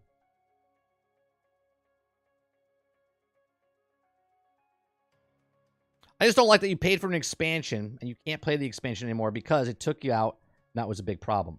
Now, that's a completely different story, Eclipse. That's a completely different story. Right? Now, selling a game and then removing that part of the game and then making up some bullshit why the game's not there anymore.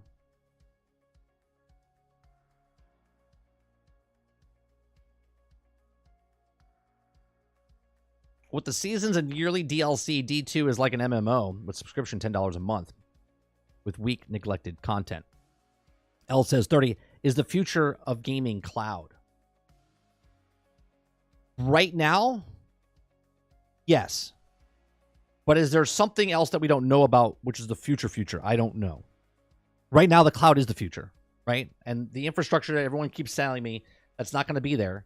And, right, the gaming market for consoles is at its saturation point. It is, right? It is. Content has changed. I don't need to have cable anymore. I can buy separate subscription models.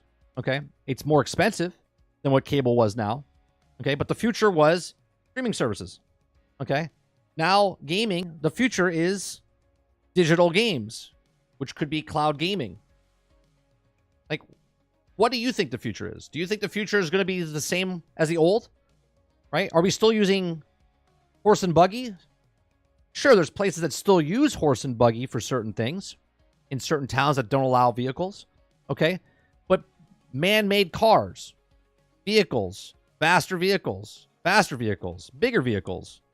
Okay? Now they're making self-driving cars where you're not even going to be driving the vehicle. Okay? So, like, the future keeps going. We're not going to have Xboxes and PlayStations in the future. There's not going to be a box in front of you, and you're not going to have 4 boxes in front of you. You're going to have apps on the television set, and you're going to pay a subscription model. And if you want to play PlayStation games, you click the PlayStation app. You want to play Xbox games, you play the Xbox app. You want to play Amazon Luna, you play the Amazon Luna app, right? You buy or rent or subscribe or whatever you want on the device that's in front of you, whatever that is. If it's mobile, tablet, laptop, television set, console in front of you, that's what it is. That's what it is.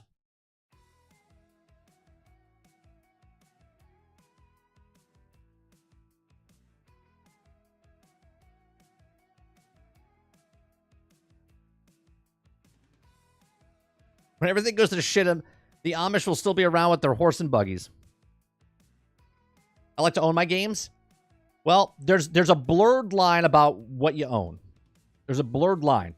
Let me grab a game for you, Eric, because I don't know if you've been here before. Hold on one second. Let me show you.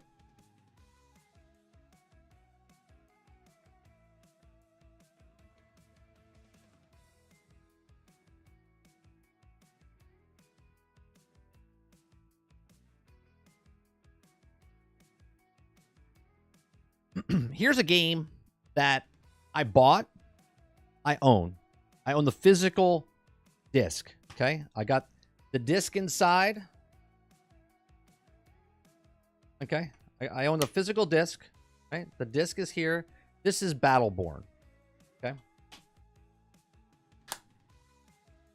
Battleborn is a game that had a single player mode where you could play it offline and never play online with anybody else. And then there was a online mode where there's like a battle arena type of thing. Okay? And I can't play this. This game that I purchased is nothing. This is not even worth what it's printed on. This is a coaster. This is a doorstop. This is a Frisbee. It doesn't matter because it's not a game anymore, right? So when we say I buy physical items to own them, it's a lie. Okay? It's a lie. You do not own the stuff you have. You, like Ubisoft said yesterday, we want to make people feel like they own, right? There is no ownership of these games anymore. You could physically take a disc and put it in your hard drive or in your disk drive, okay? But you do not own that game, okay? You don't own that game. You're paying for a license. And anytime they decide they want to just take it off, all the games that you're playing right now that you bought online, if you stop, like right now, all the physical digital media that's in your Xbox, that Xbox breaks, or they decide to not make it backwards compatible, that's gone. And you have to buy them all over again, right? You have sunk cost fallacy into those things.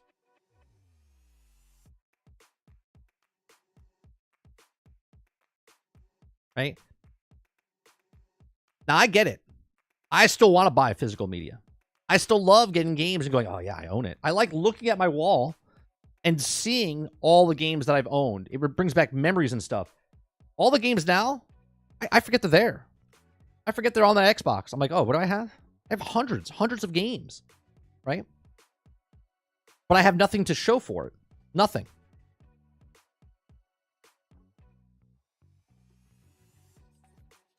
Right? This is why I'm against microtransactions. This is why I'm against certain things where you buy and it's all there. Like if Fortnite ever decides to just stop being exist, right?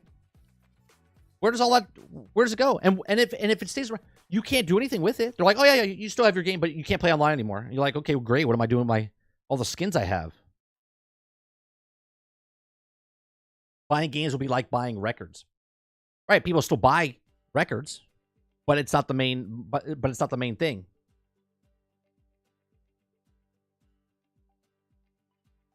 Prebsy says you can get $5,000 worth of COD points, and they can ban you whenever they feel like it. Yeah. Right. Records actually work. Yeah, as long as you have a record player, they actually work. Right. My music discs I still have. I can, as long as I have a music player, I can play it. Not like the record company can shut off my music that they printed on, right? You own it. You have it. This is why Game Pass is ahead of the curve. They made this model appealing to a lot of people, and they've done a better job than everyone else thus far. Right, but there's also a different mentality though now, right? Because with digital games, doesn't matter if it's Game Pass or if it's PlayStation Plus, Amazon Luna, or whatever else comes in the future. All right, Apple Play, whatever it is. You download the game, you bought the game, you bought the license to play that game, and if they ever decide to just stop the game, for instance, Marvel Future Revolution was a mobile game that came out a couple years ago. People spent tens of thousands of dollars in microtransactions, and then they said, we're closing the game down because it didn't make enough money. They couldn't say offline mode and you could still play or put it in a server somewhere. They went, nope, we're stopping the game, and now it's completely gone. And then they blame you. Well, it wasn't popular, so we have to shut it down.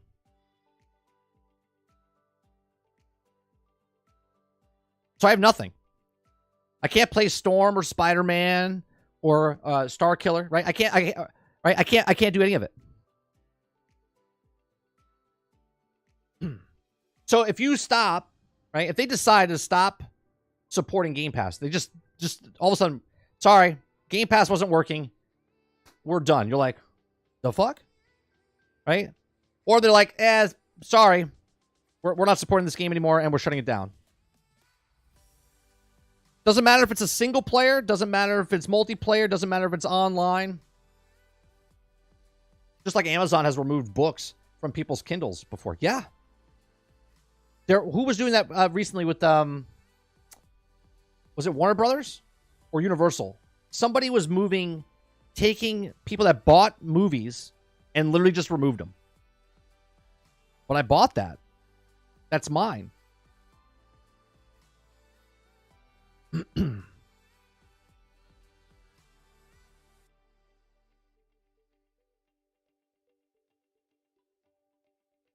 Best you can do is mod your console so it doesn't require a license check. At that point, you own your games and it doesn't require online. Sure, or if you could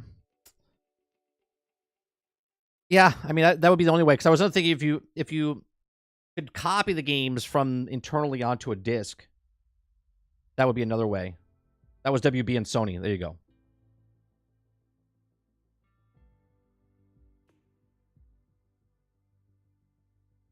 I mean, yesterday's story that we talked about, the quote that Ubisoft said. Right? Ubisoft said, where was that? Thanks for becoming a member. Ubisoft talked about, where the hell is that story? Right here. Okay. Robert Jones, thank you very much. 10 months, man. If purchasing isn't owning, then pirating isn't theft. Yes. Yeah. Why? Here's another perfect example, right? Netflix. If I want to watch Netflix now, I got to jump through 10 hoops, right? Because the other day, a couple weeks ago when we were down south, right? I wanted to watch Netflix on my VR headset. I had to jump through hoops. I had to do I have to sign in on my phone and then scan this thing and do this. And there's like, sorry, this is an unknown device and we can't let you. But meanwhile, a person that doesn't have Netflix can just get the code, put it in, and they can start watching it, right?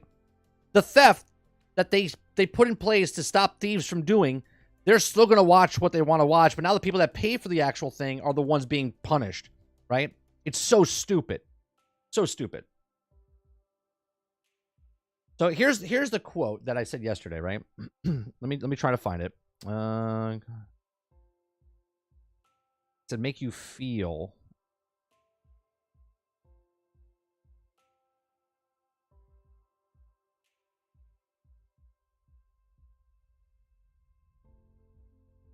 Is it?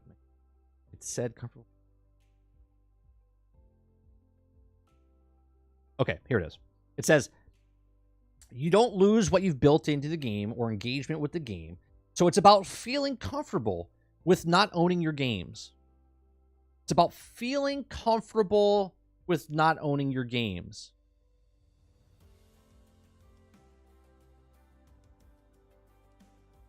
You know when people make you feel comfortable, get you keep your guard down, and then all of a sudden, they stab you.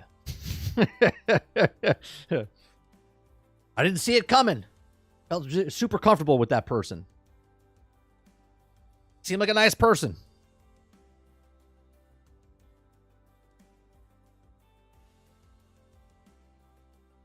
Breaking news, Suicide Squad named best game to play if you actually, you know. Well, WB did it, not PlayStation. I guess that's one reason they want to do a cloud for everyone so you don't have to files on your device. Right. This is why I said that the Keystone, the little box that's happening, is going to be a thing in the future because Xbox would like to put that into your house. They don't want you to have a big Xbox. Now, they'll still make the bigger Xbox for the people that want the more power or whatnot, right? But they just want you to be able to access it. And they're doubling and tripling down into the future of what that's going to be. And people can't see that. They're like, oh, Microsoft lost. PlayStation's selling them 3-1. Congratulations. Unless PlayStation can outsell Microsoft on devices it can potentially get to, which is 1.4 billion devices. And the last time I checked, even if you add up PlayStation 1, 2, 3, 4, 5, PSV, they don't even equal close to 500 million total. Okay?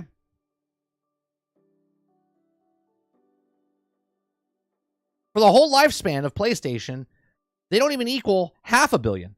And if they do, maybe just over 500 million. Xbox has the potential of just getting to 1.4 billion people by just doing what they're trying to do, which nobody gets.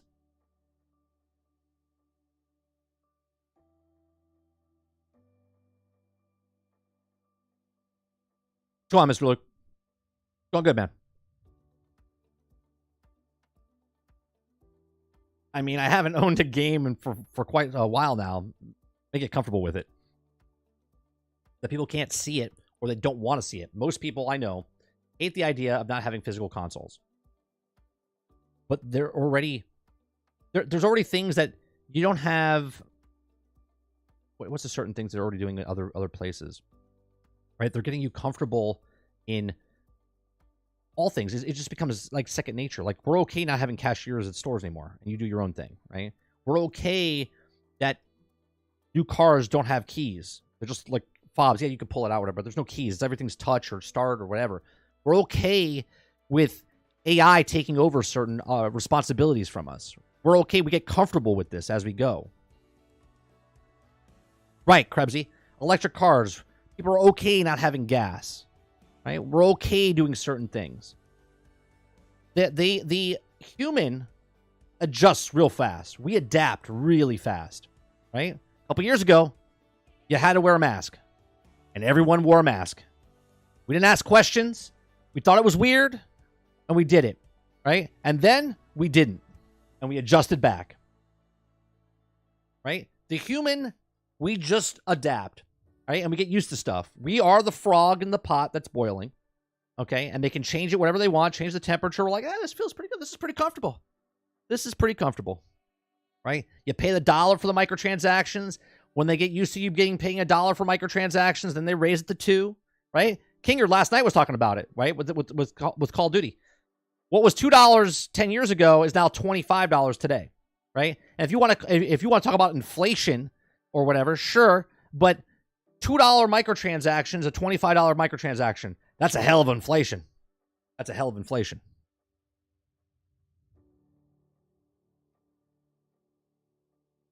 L says 30, I agree with you. At some point, both PlayStation, Xbox, and Nintendo will be apps. Yeah, because that's where the future's going, right? That's where the future's going. What do you think sells more? What do you think sells more? Sony televisions or Sony PlayStations? Sony TVs or Sony PlayStations? Now, I don't know the answer. I'm gonna look it up right now. Okay.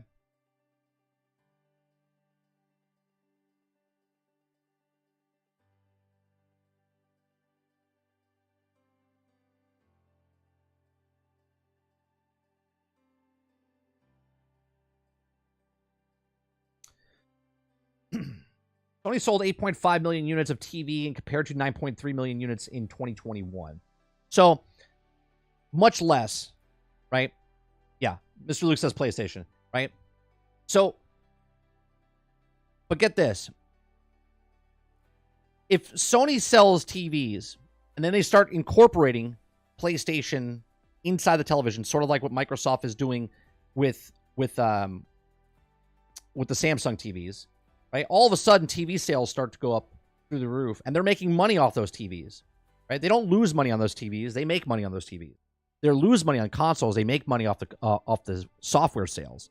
Hence, why they want to sell you digital games, because it's more profit for them.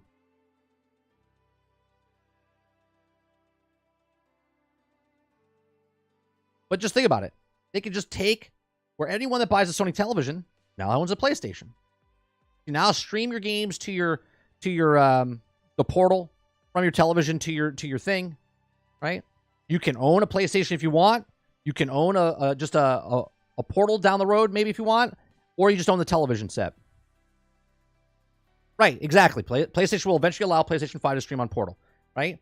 And that's where they start to grow, because consoles, regardless if it's 3-1 to Microsoft, okay, congratulations, you won the console war. But the future is now going away from console, and Xbox is abandoning ship and going, right? The ship is sinking. Xbox jumped off the ship, and they're swimming to shore, okay? And PlayStation's like, we won. And the console sales are going into the, even if they sell 155 million PlayStations in their lifetime, they're losing out on all this other content that they can do, so they have to adjust, right? And this is me not shitting on PlayStation in any way, shape, or form. I'm just trying to show and acknowledge that Microsoft got off the Titanic, and they're trying to live on.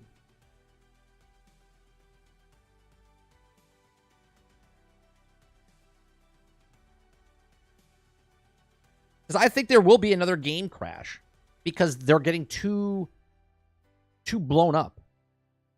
Right? The expenses are so high We read an article last year, okay, about them saying AAA games are going to hit a wall, right? AAA is going to hit a wall. I wouldn't say they got off the Titanic. They kind of forced off the Titanic. Whatever you want to say, they're still not in that old market, right? However you want to make yourself feel better, to make it sound better or worse, whatever. The fact is, they're off the fucking boat, and they're doing something else.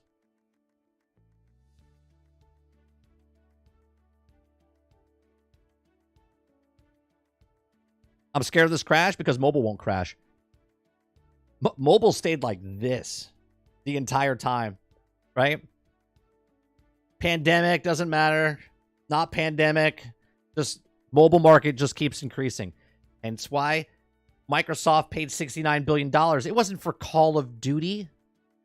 It was for King. Me and Sarge said this way before anybody else was like, no, it's called Call of Duty. I'm like, it's not Call of Duty.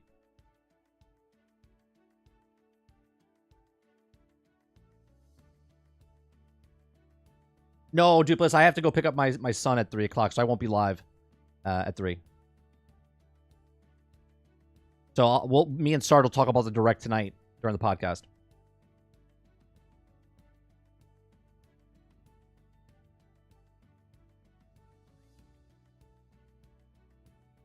If we're being real with Sony falling behind, we can also be real that Xbox got forced. But that's... Krebsy.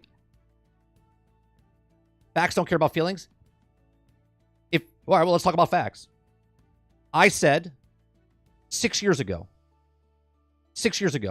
before Phil Spencer came out and said what he said, and now everyone's on board, that Microsoft is not playing the same game, okay? So if we're going to talk about facts and feelings, I have no feelings for any of these companies. I said that Microsoft's not playing the same game 6 years ago, and they're leaving to make a cloud gaming service and how their Game Pass is going to be the future, right?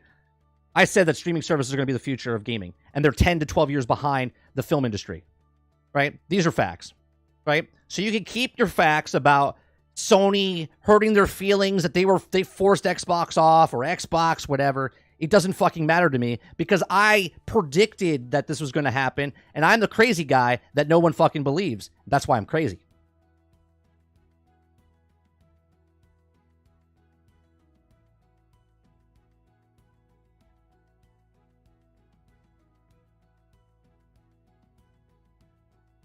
Is Generation X Gaming podcast based around everything Xbox or all gaming? It's about gaming. Generation X Gaming. It's not Generation Xbox Gaming. Generation X. I'm a Generation Xer. My podcast about gaming.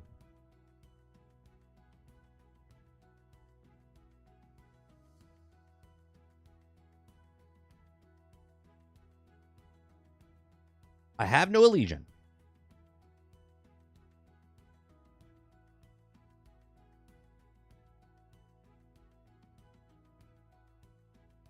Generation Series X Gaming, yeah.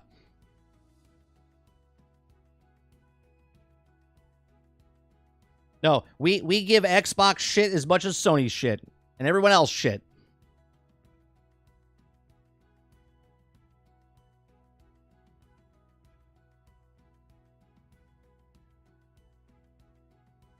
I have no allegiance. Sounds like what kind of thing a Borg would say.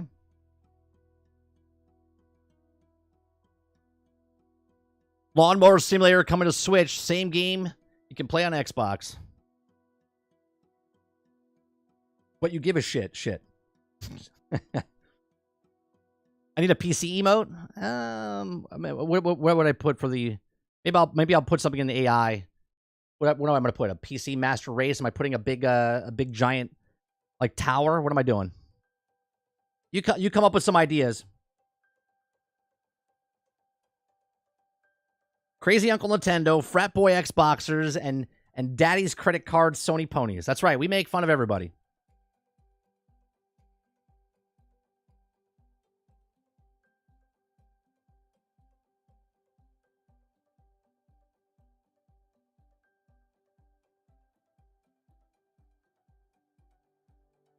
Now I'm curious. Since I haven't looked in a while, what are these facts that show Microsoft was forced to do this? I don't know. I don't have to prove anything, Reese. I didn't make the statement, so.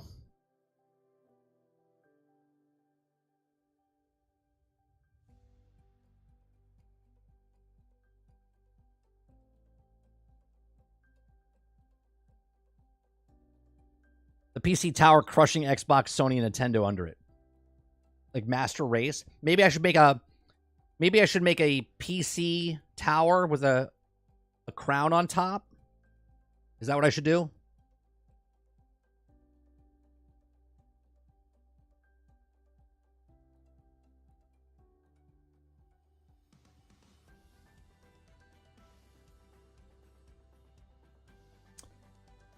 Travis says, fun question. Best point and click you ever played? I asked this already. Sorry. Yeah, you did. You asked this a couple of... I'm trying to think of... I think I... What did I say back then? I can't even think of point and clicks.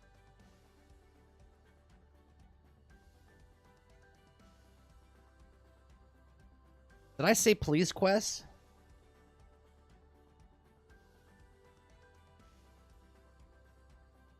I can't remember. Baldur's Gate 3. Well, technically, I only have 11 hours into it, so I can't say it's the best game I've ever click I've ever played because I haven't put enough time in to play it.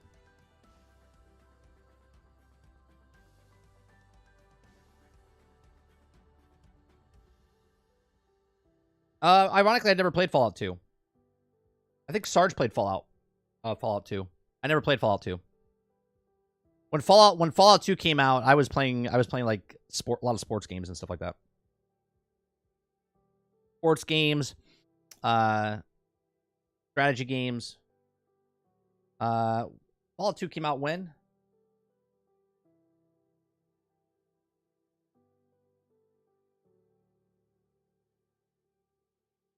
$1998? Yeah. So I was playing like what the hell was I playing? I was playing Grand Theft Auto.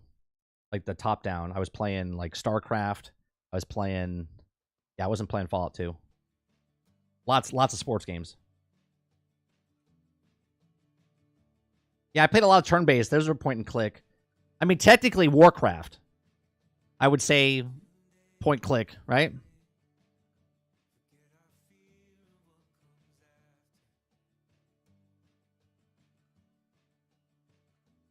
Watching your Suicide Squad vids, spot on, man. Wasn't excited to get it, but now I think there's a lot. I think there's a lot there. I think a lot of people are giving shit to it because of other things that are not in Suicide Squad.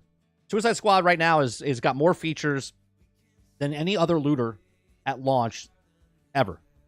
They have more things in the game than any other looter had at launch.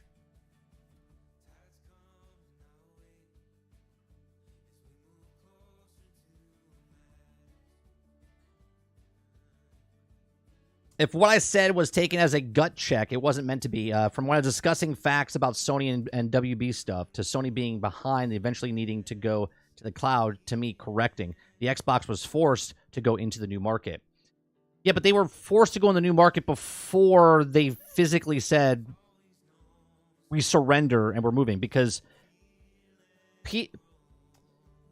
I can't be the only person on planet Earth that knew this before Sony or before Microsoft came out and said this, right? I can't be the only person on planet Earth that knew what they were doing before they did it. Now they just had to say it out loud, right? They were making that shift way before. Hence why the Xbox Series X and the One and the Series X and S, they all were backwards compatible and they were all on all the systems because they were trying to let you play much as everywhere, right? You got to remember that you can still play your 360, your One, and your new system, and the same games came across all the platforms. There's still people playing Starfield right now on the Xbox One through the cloud, and that's what they're playing. They're playing it on the One, right? So there's 58 million units out there that could potentially do that, plus the new unit that can do it. But everyone just looks at what Starfield is and says, "Oh, well, there's only 25 million people."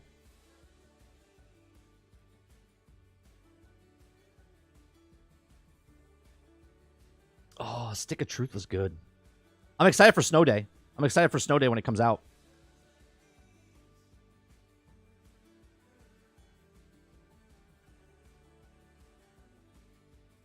Do you think Sony will share Spider-Man exclusive on Xbox, share Blade exclusive with each other, or am I dreaming? I think you're dreaming. I don't think Sony gives that up. I mean, I will tell you that it will come to PC day and date. I don't think they'll delay it anymore. Why wait 2 years to get the influx of sales? Just sell the PlayStation and the PC at the exact same time.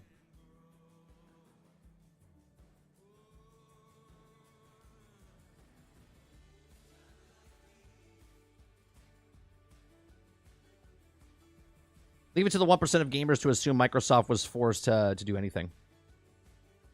Snow Day will be fun. Isn't Snow Day a BR? If so, pass a BR. No, is it?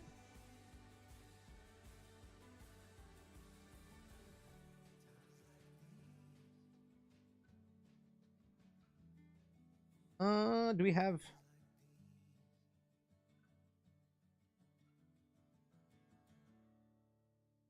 I think it's a BR. I'm pretty sure it's an action adventure. Yeah, no, it's an action adventure.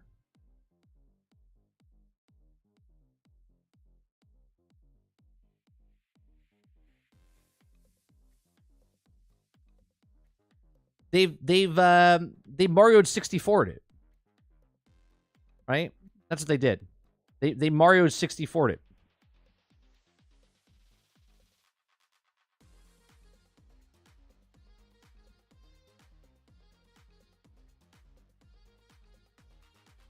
We're definitely playing this.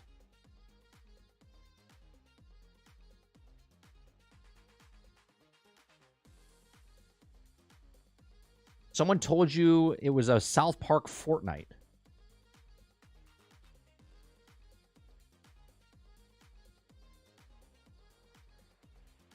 I mean, that's not what I get from this.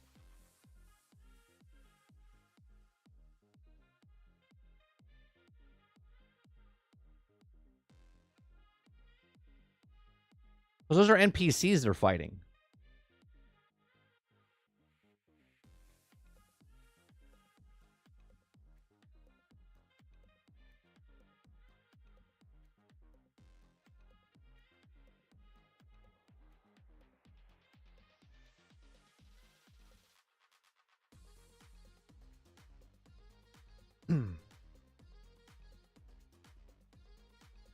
I really hope they got Macho Man in there. I'm pretty sure they have all the characters that would be in there, right?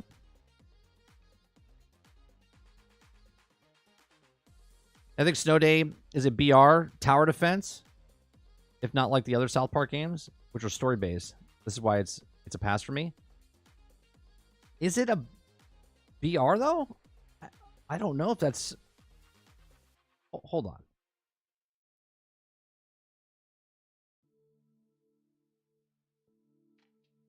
No, first thing that comes up, South Park Snow Day is not a Battle Royale game.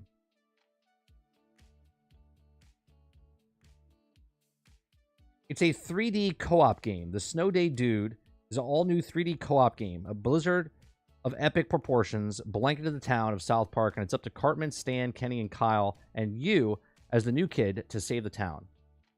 There's no BR in that. This is how rumors get started. This is that Ferris Bueller thing. My brother's sister's nephew's cousin's sister told me that Bueller was dead. Like, what? What it is?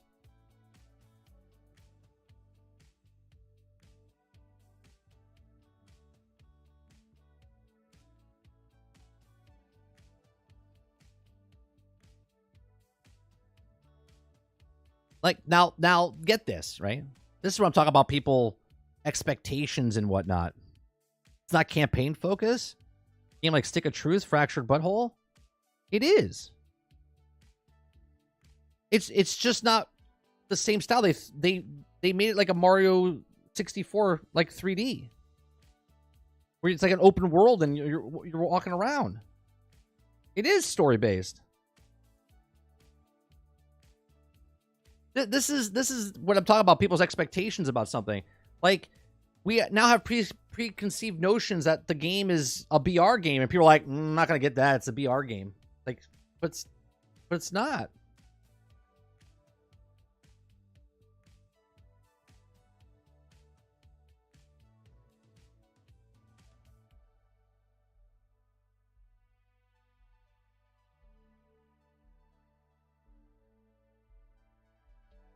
I'm pretty sure it has no story. Okay. I mean, I could do the research now. And we can try to see if you're wrong.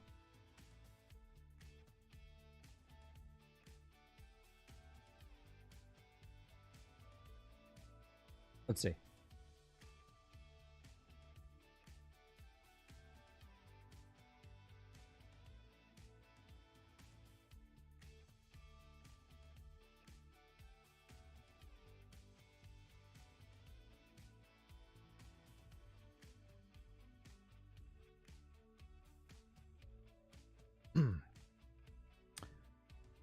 Let's see.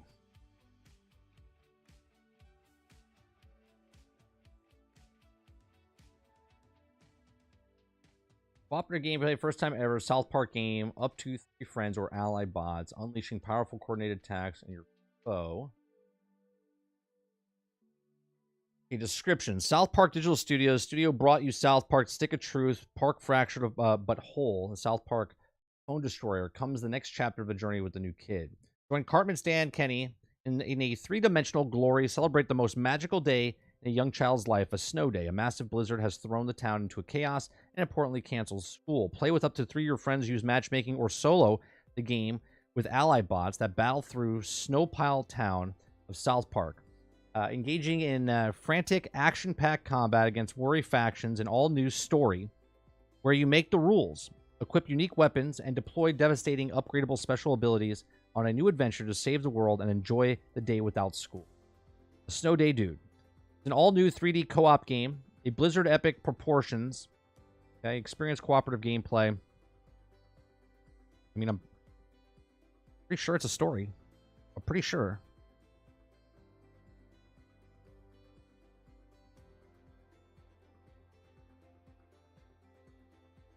Yeah, it's an action-adventure story game.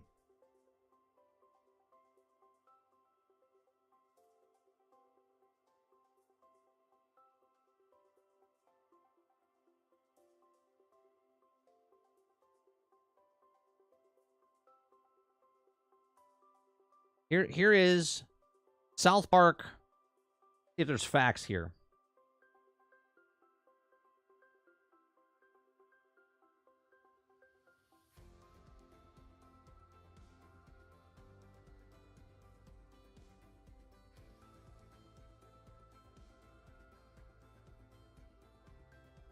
Story. Okay. Join Cartman. Blah. Play up to 3 friends using the matchmaking South Park news pile. Okay. Upgradable special abilities, new adventures, save the world, enjoy the day without school. Against worry factions. I already said that. Key features. Experience cooperative gameplay. Equip upgraded devastating melee range weapons. Deploy special abilities and powers that will bring hordes of enemies epic battles to their knees. Wide open range of iconic cosmetics and customized your new kid with endless possible combination. Okay, language. Yeah, they don't really... I mean, I'm assuming it's just... I mean, they don't physically say, like... I mean, there's story. Like, there's background of what it is.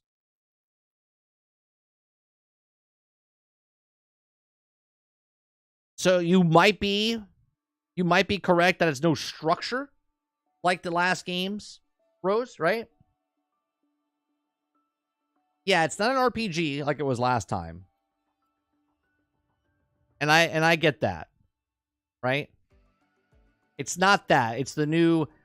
And again, and this is why I say it's the N64 Mario, right? When they went 3D. The other ones were RPG type of structure. Mario was like a side-scroller type thing. And then they tried something different with Mario, and that's what they're doing. Grand Theft Auto was a top-down, and then it became the 3D thing, right? So, I get it. But I feel like we're back to Batman Arkham again. I think we're getting back to the Batman Arkham discussion again.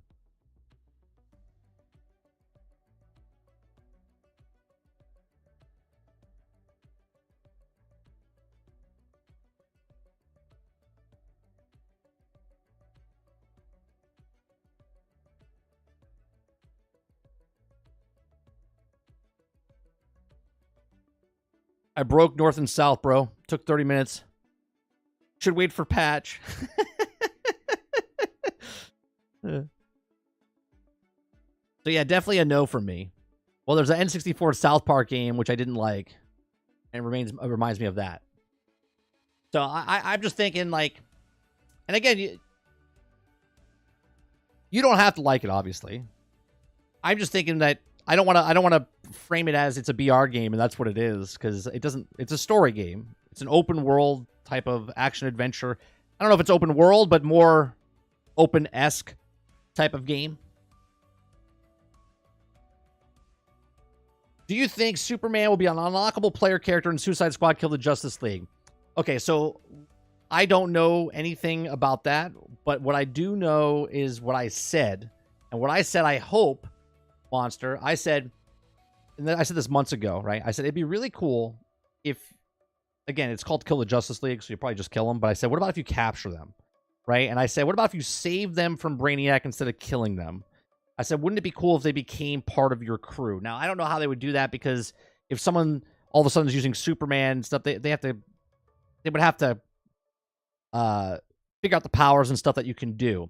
Now, what I can see down the line is that could they unlock certain heroes that didn't get taken over and bring those superheroes in? I don't know if you'll be able to use Superman, but I wouldn't rank it out that they're not going to bring other maybe Justice League members and make them part of the Suicide Squad.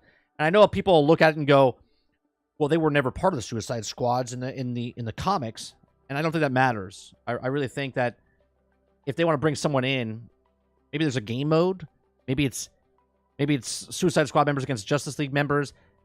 Would it be cool if it did something like like Jason or Killer Clowns or Ghostbusters, where like one person's a superhero and the other people are the Suicide Squad members, and you got to try to fight against them? Would that be interesting? Maybe that's a game mode that, like, down the line. I don't know. It would be interesting if they let you be some of these characters, but I wouldn't in any way, shape, or form in your head think that that's happening. I would just play Suicide for what it is.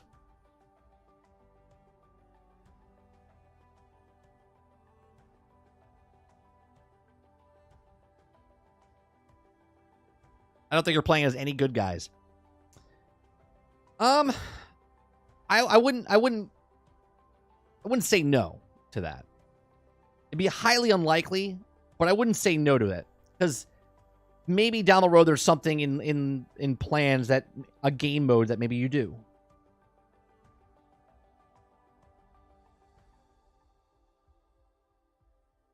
The game would force Superman to use guns for damage.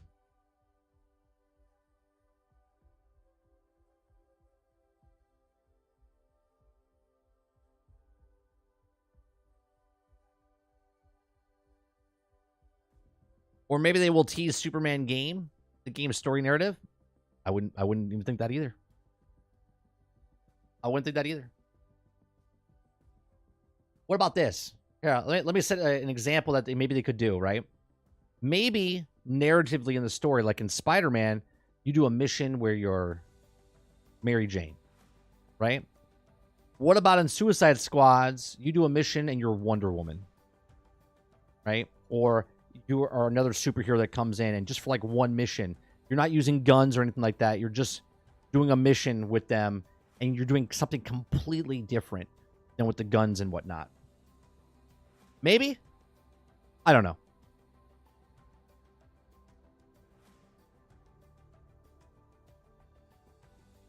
Can you tell I'm dreaming today?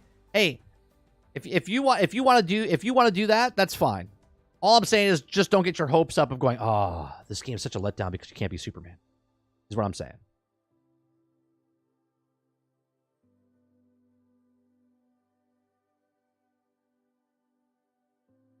Anti-heroes only? Great, so I can be Bizarro then. You're okay with me being Bizarro then.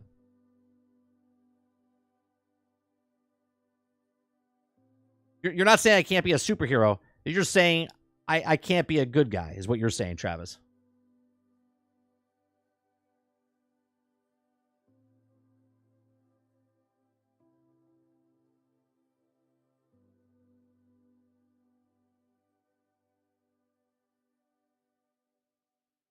He's not an anti-hero. He's a mistake.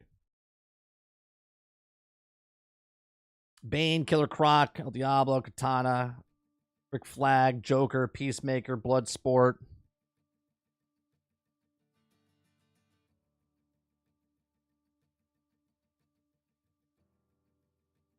Now, see, now I know you're full of shit, Travis. I'm going to call you out. You said your most hated character in DC was the Joker. You just said that the other day. Just said that the other day.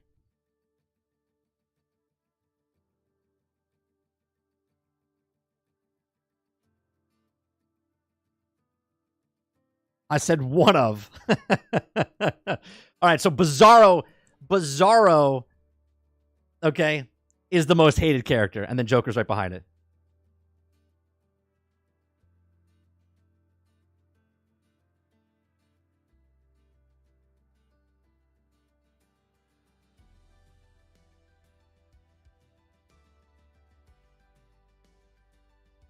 No Joker, then Bizarro.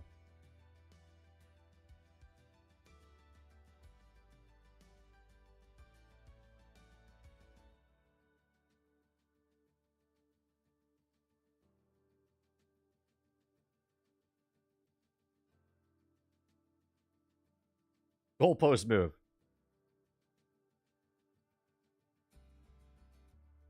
I feel like Travis sometimes just says stuff just to not conform, which is fine. Then again, I don't like Superman either. See? It's like, if something's popular, Travis like, I don't like it. That's what it is, which is fine. Like, Superman's the most loved character. I hate him. Joker's the most loved villain. I hate him.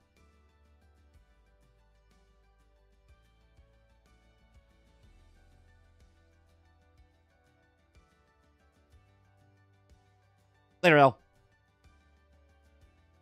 I just find Superman boring. Okay.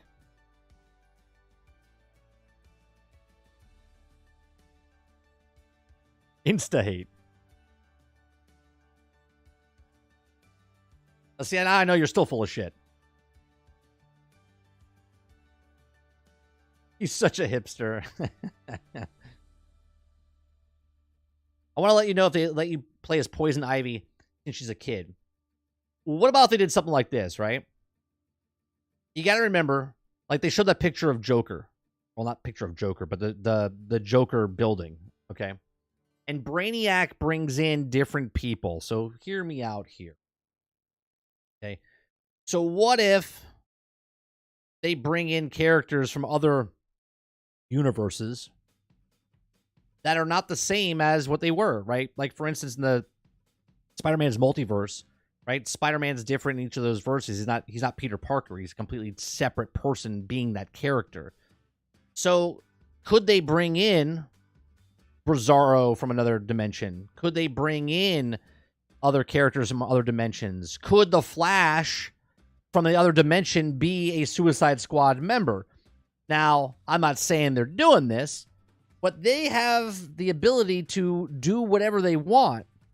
I mean, you got to look at, yes, the Flash is moving faster than what Captain Boomerang with the Speed Force is doing, but because they have Captain Boomerang being a short Flash kind of moments that he does and moves really fast, could they do that and bring Flash in as a playable character? Potentially. Seeing the Justice League being murdered will be tough to watch, even if they are brain controlled, right? I think they will definitely do that. I think it'd be interesting. Again, I'm not saying they are bringing and you're going to be the Justice League, but Hawkman in the other dimension might not be Hawkman. Batman from another dimension might not be the Batman that we know of Batman.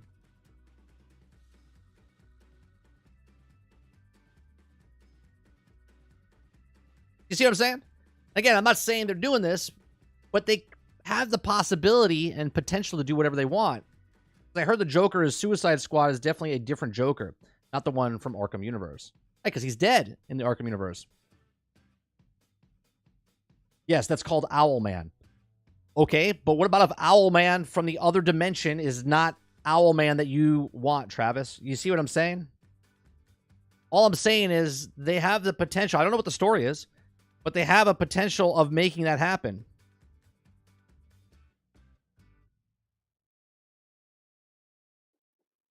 Any character could be anyone they want to be from a different dimension. If that's what they're doing.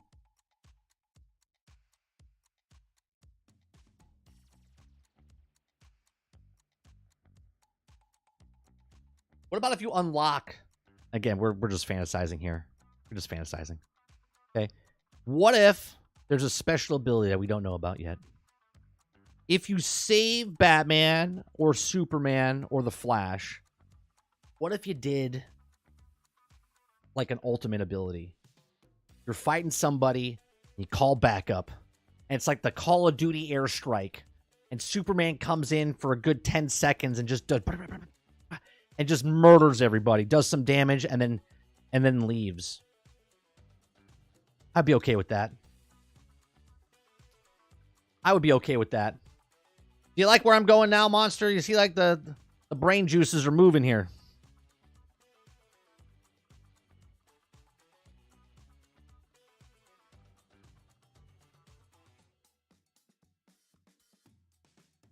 Owlman isn't Batman in no universe.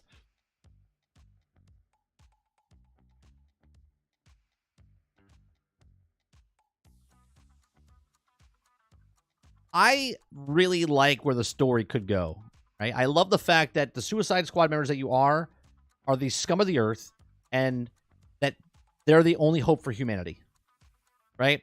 People that don't give a shit about humanity and don't care and just want to be villains are now held against their will with bombs strapped to their head, okay, or in their head, okay? And they're forced to save the thing they hate.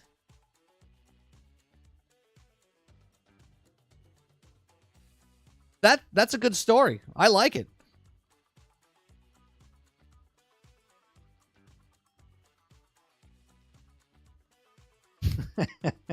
I wonder why Aquaman is not in the game. He's a huge part of the Justice League. There's a lot of people part of the Justice League. Where's Hawkman? Right? I think they might be DLC. Right? How many other brain-controlled superheroes are there that Brainiac's got control of? Is it a bird? Is it a plane? Oh, it's Night Fury.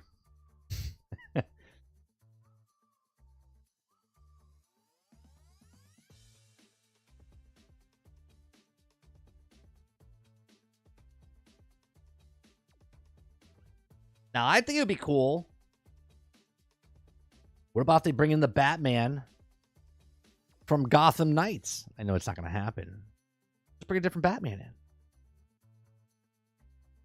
I don't know. I think it's cool.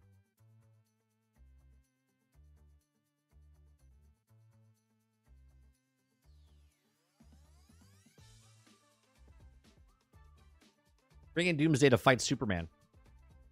I just think the possibilities of what they're doing potentially with this game. Again, we won't know the cadence and how it works. Because even if the first one comes out smooth, we don't know, is the next season already done and ready to come out? Or is it, we have to make adjustments and then it gets delayed and stuff? I think this game lives or dies on the amount of heroes and villains they bring into the game on a consistent level. Right? If you tell me that there's 3-4 seasons every year and there's going to be new maps, new missions, new characters every year, and then you miss a cadence like that, then it's like, well, yeah, we're giving you all the DLC for free, but we only come out with one DLC a year. That's going to be a bummer.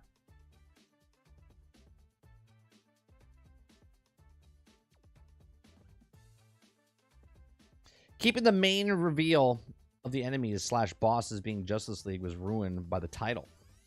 I'm surprised. But I think that's just the way I look at it, Z, is I'm looking at it as like Destiny. Destiny, Forgotten Realm, or Iron Lords, or whatever. Like they're naming the thing, right? The first comic that we're getting for this is Suicide Squad, Kill the Justice League, right? Like we're playing a series of comic book stories.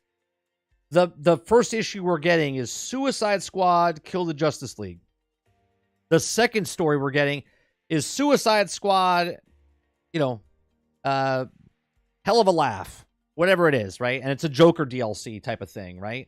Like, that's the way I'm looking at this comic book game. Now, I don't know if that's what they're doing, but I don't think it's always going to be Suicide Squad, Kill the Justice League, and then whatever.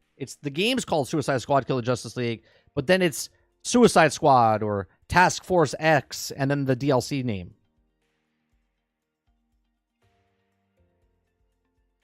Now, obviously, the game itself is that title, but then there's the DLCs that come into the game, right? And they will reveal the name and give it away like the surprise. Yeah. But I think that's the way it's named. I think they'll name the DLC and stuff like that. I do hope Suicide Squad, Kill the Justice League is a major hit. We need to hit, folks. The genre. Well, they have hits in the genre, but they're always generic. They're always generic hits that become massive hits. Like Bungie created Destiny, and Destiny is now a huge IP, but it's generic characters that we knew nothing of. This is different because this is why I think it gets more hate, because people have their preconceived notions of what these characters are from the comic books, the movies, the animation stuff, and they don't like the way they're doing it in this game.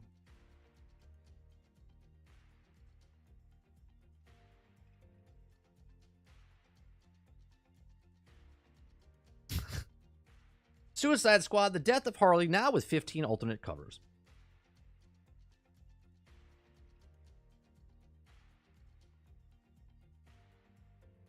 Did you ever dance with the devil in the pale of the moonlight? Look at Travis quoting Joker that he doesn't like.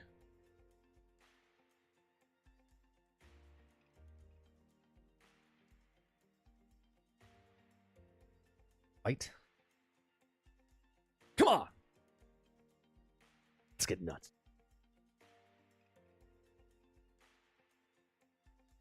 Arkham Harley's greater than Suicide Squad Harley. Technically, it's the same Harley.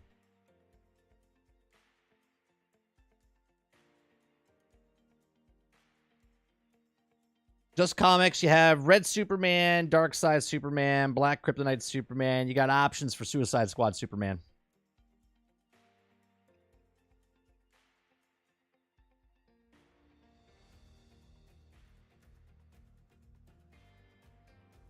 Travis is like Steven Crowder. He sits on the side of the road, puts the sign up. Nicholas is the best live action Joker. Come at me.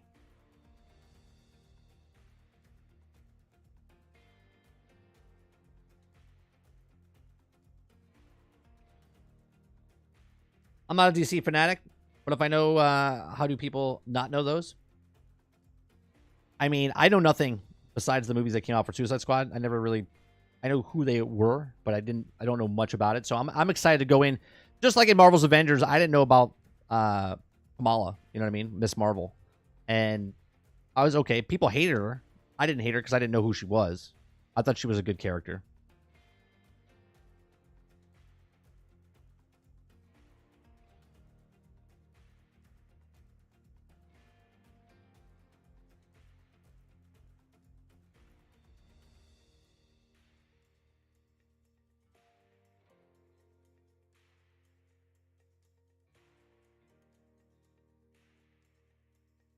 Oh, yeah, I forgot he played the Joker in the series. He did a pretty good job. I wouldn't say he's the best, though.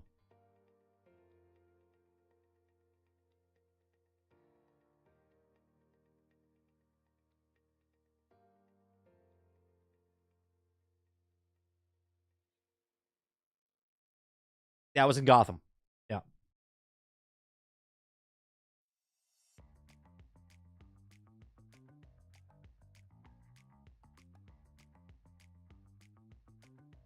All right. It's almost 1 o'clock. I'm done for the morning streams. Comics weren't necessarily my thing. I was a Dungeons and Dragons nerd instead. We all got our cruxes. I was a gamer when I was a kid. That's what I did. I played Dungeons and Dragons. I read my comics, but I was a gaming sports nerd is what I was. All right, I appreciate everyone coming out and hanging out with us today. We had a couple of stories. You can check out the past broadcast. Make sure to go check out some of our other videos. We did an interview again with Kingard last night. He joined me for just a casual conversation about stuff that's going on in the industry. Don't forget tonight, Generation X Gaming, the weekly podcast that goes over a few top stories from the past week, and we rant along the way. We'll be covering the Xbox Direct that starts at 3 o'clock. I will not be live. I can't be live during that time. So we'll just talk about what happened with Indiana Jones and Avowed and all the other stuff tonight over on the podcast. Make sure you check out our other videos, the uploads, the other live streams that we've done. If you like what we do here, please make sure you hit that like button, hit that subscribe button. If you'd like to go above and beyond that, you become a member as little as $5. Thanks very much for tuning in, and I'll see you guys on the next one. Peace.